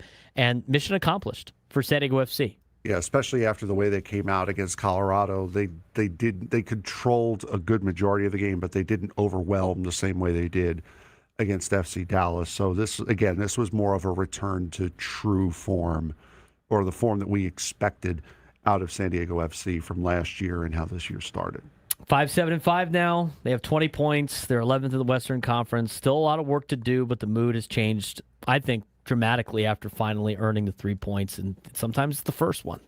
That is the most difficult, so we'll keep you updated on San Diego FC. Hold on, we got to do it again. We have to. We won a game yesterday. And if we win one today, that's 2 in a row. We win one tomorrow, that's called a winning streak. It has happened before. And it has happened before with San Diego FC. Not quite today and tomorrow, more like Saturday and Wednesday, but same deal, same bit, same kind of thing. When we come back, we'll go back to the Padres talk, what this weekend means for the San Diego Padres, where they're at in the standings, what they can do at the trade deadline. They have an off day today, but Gwen and Chris come up after us. San Diego's number one sports station, 97 through the Fan.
Broadcasting live from the Bill House Studios, we know how. All of our guests join us in the SDCCU fan hotline. It's not Big Bang Banking. It is better. He's Frank Marchese. I'm Braden Surprenant. It's the Braden Surprenant Show, setting us on one sports station, 97.3 The Fan. All right, we're leading into Gwen and Chris today. There is no Padres baseball today. A much-needed off day for the boys after they went 5-5 on the road trip. Right, but too early, kind of. I thought they'd go 5-5 on the road trip. They just kind of did it in a different way than I thought they were going to do. I thought they'd take 2 out of 3 from Kansas City. They went 1-2. I thought they would split with the Braves. They went 1-3. And then I thought they'd lose 2 out of 3 to the Marlins, and they actually swept Miami. So they got to the 5-5, and they went into the All-Star break at 500. And they played 500 ball in the 10 games after. And yet they picked up a game and a half in the standings because of how everybody else was playing in the National League. This weekend, you got to see the Padres play at what you would expect them to play this year. This is the kind of team you expected, right? You expected them to hit like this. You expected the offense to be like this. Home runs by Manny Machado, Jackson Merrill, the stars carrying the offense, getting a little bit of support from their supporting cast. You thought that, they had some good bench pieces at the beginning of the season, and you knew the bullpen was going to lock things down, which is exactly what they did after the Padres got the lead in the 8th inning. And you thought that the starting rotation was going to be a little shaky. This is exactly what you thought the Padres team was going to be. They play like the way that they did over the weekend for the remainder of the second half. They're a playoff team. Our biggest thing, and the big reason why we said, we didn't think they were going to be able to come out of this, and I'll believe it when I see it, is the fact that they haven't been able to do it consistently. And I still have a major problem with the starting rotation, but you know what? I don't mind this new approach from the staff. And here's as much crap as people want to give Craig Stammen, as much crap as people want to give Steven Souza Jr. I haven't really heard too much crap to Ruben Niebla, but that's neither here nor there. I think you got to give him credit for the way that the team has been playing. If you look at the San Diego Padres and the way that they've been playing from an offensive perspective after the beginning of the season that they had, you have to give Steven Souza Jr. some credit for the offense playing the way that they have. They have been a top 5 offense for the last month and a half. They have. If you don't believe me, look it up. Look at the last month and compare them to everybody else in Major League Baseball. They're a top 5 offense. We said that last week. They were reporting of that over the weekend. We said that last week, and then they continued to do it over the weekend against the Marlins, and you saw it in a lot of the breakdowns and articles from the local media that cover this team every day. They turned it around. I mean, you could talk about, Manny Machado working with Teacher Man over the offseason, and he didn't look very good in the beginning part of the year, and there's only really one guy that he has time to work with during the season, and that's Steven Souza Jr., So the team is collectively playing a lot better. You're seeing better output out of Jackson Merrill and out of Manny Machado and out of Fernando Tatis Jr. Luis Rengifo looks like the player he was in Anaheim before he wasn't in Milwaukee. He's been a big upgrade. Sure, there's a couple of players that are slumping right now, but that's going to happen over the course of 162. Got to give him credit. You also have to give credit to Craig Stammen for coming up with and whether it's him or his staff, somebody down there at Park Boulevard came up with the idea of, let's do what the Tigers did in 2024. Let's have this chaos pitching where we only have really 2 starters and we have 11 bullpen arms and it's all hands on deck. And, guys are not throwing more than 30-something pitches, 40 pitches so they could stay fresh, right? And we're just going to have a bunch of guys find us outs. And it worked over the weekend against Miami. Is that going to work against some of the best teams in Major League Baseball? I don't think so. But it will work for the next week, I think. I mean, I think it works against San Francisco and Colorado. If it doesn't, then you're going to have to figure out another way to try to find outs. But I think it sets up for an opportunity that they're hanging around. They're 2 games out of a wild card spot.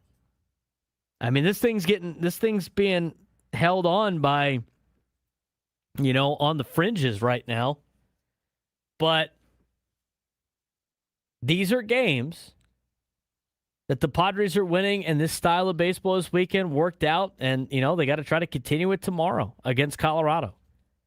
They're still mathematically alive. I mean, well in it. I mean, 2 games out of Arizona for the final wild card spot.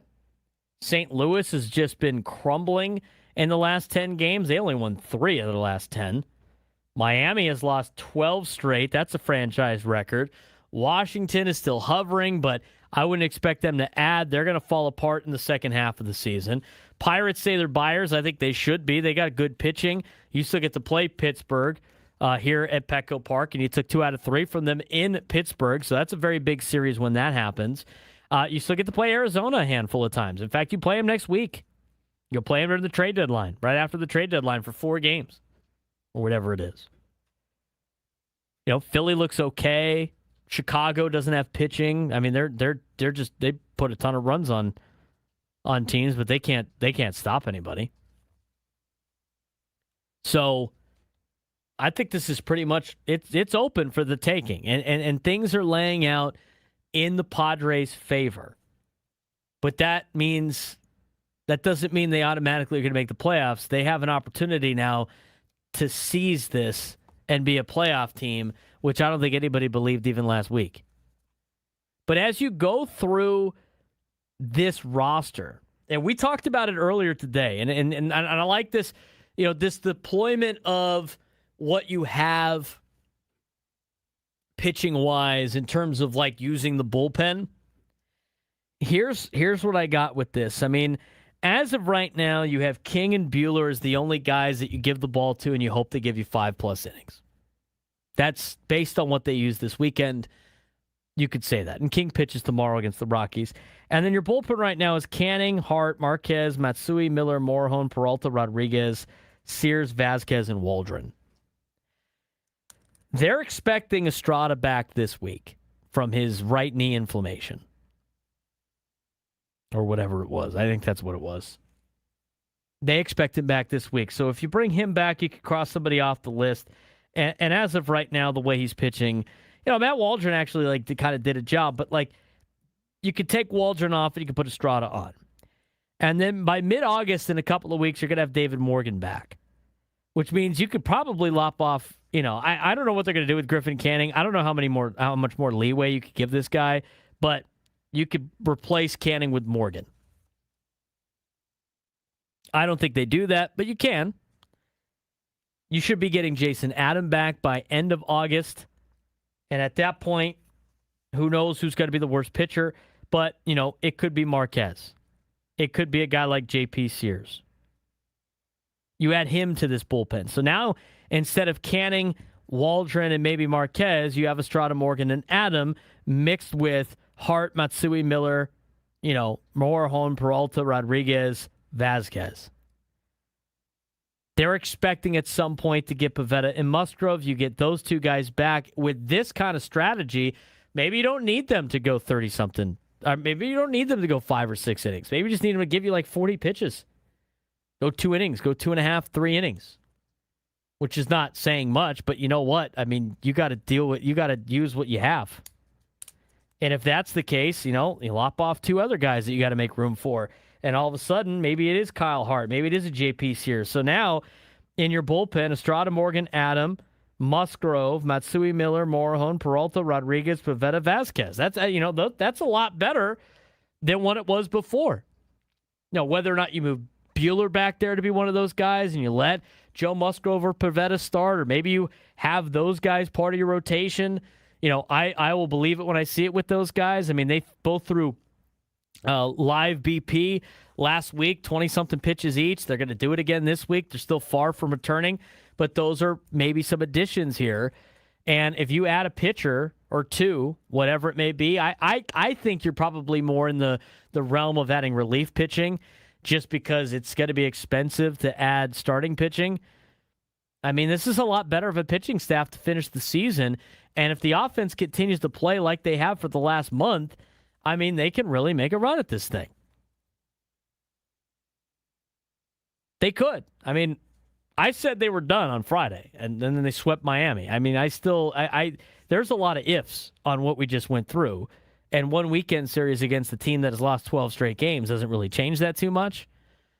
But if you're A.J. Preller and you're looking at next week, the question is not whether or not you think that this current Padres team could win a World Series.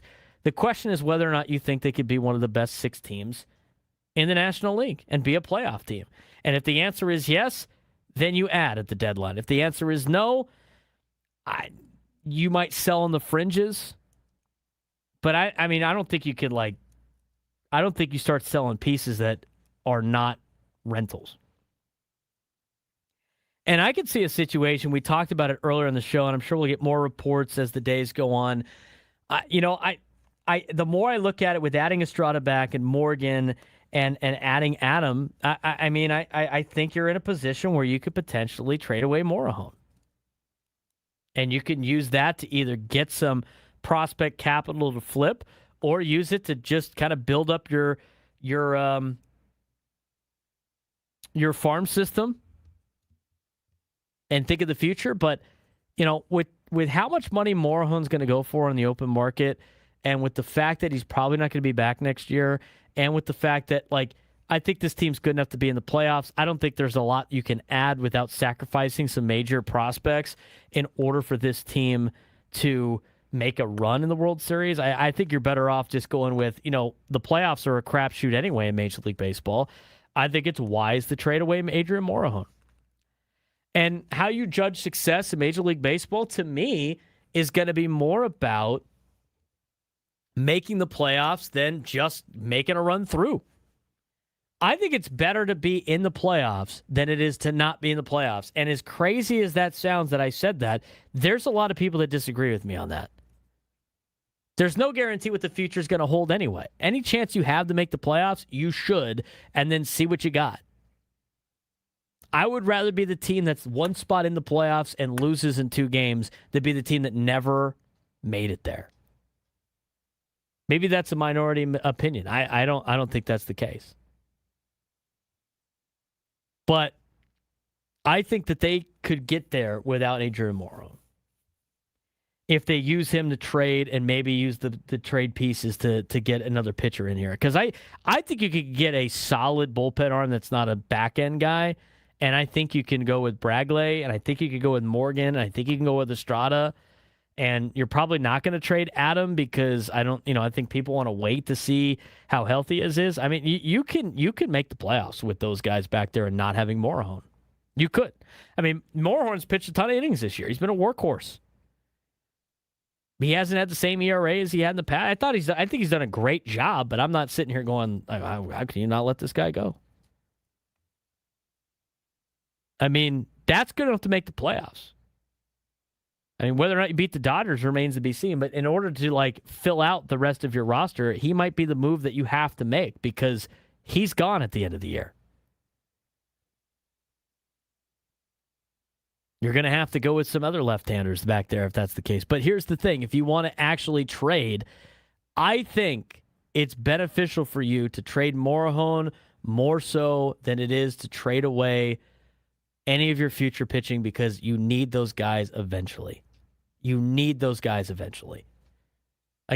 you're going to have to stop trading away any type of pitching prospect that you have. And that's where, I think you have the best opportunity to improve your team because I don't think you could trade Musgrove. I don't think you can trade Tucker Musgrove. I don't think you can trade Schoolcraft or Mayfield. Make it the playoffs, see what happens. That's how I see it. 833-288-0973, 833-288-0973. If you disagree with me, you can call me tomorrow. Gwynn and Chris coming up next. San Diego's #1 sports station, 97.3 The Fan.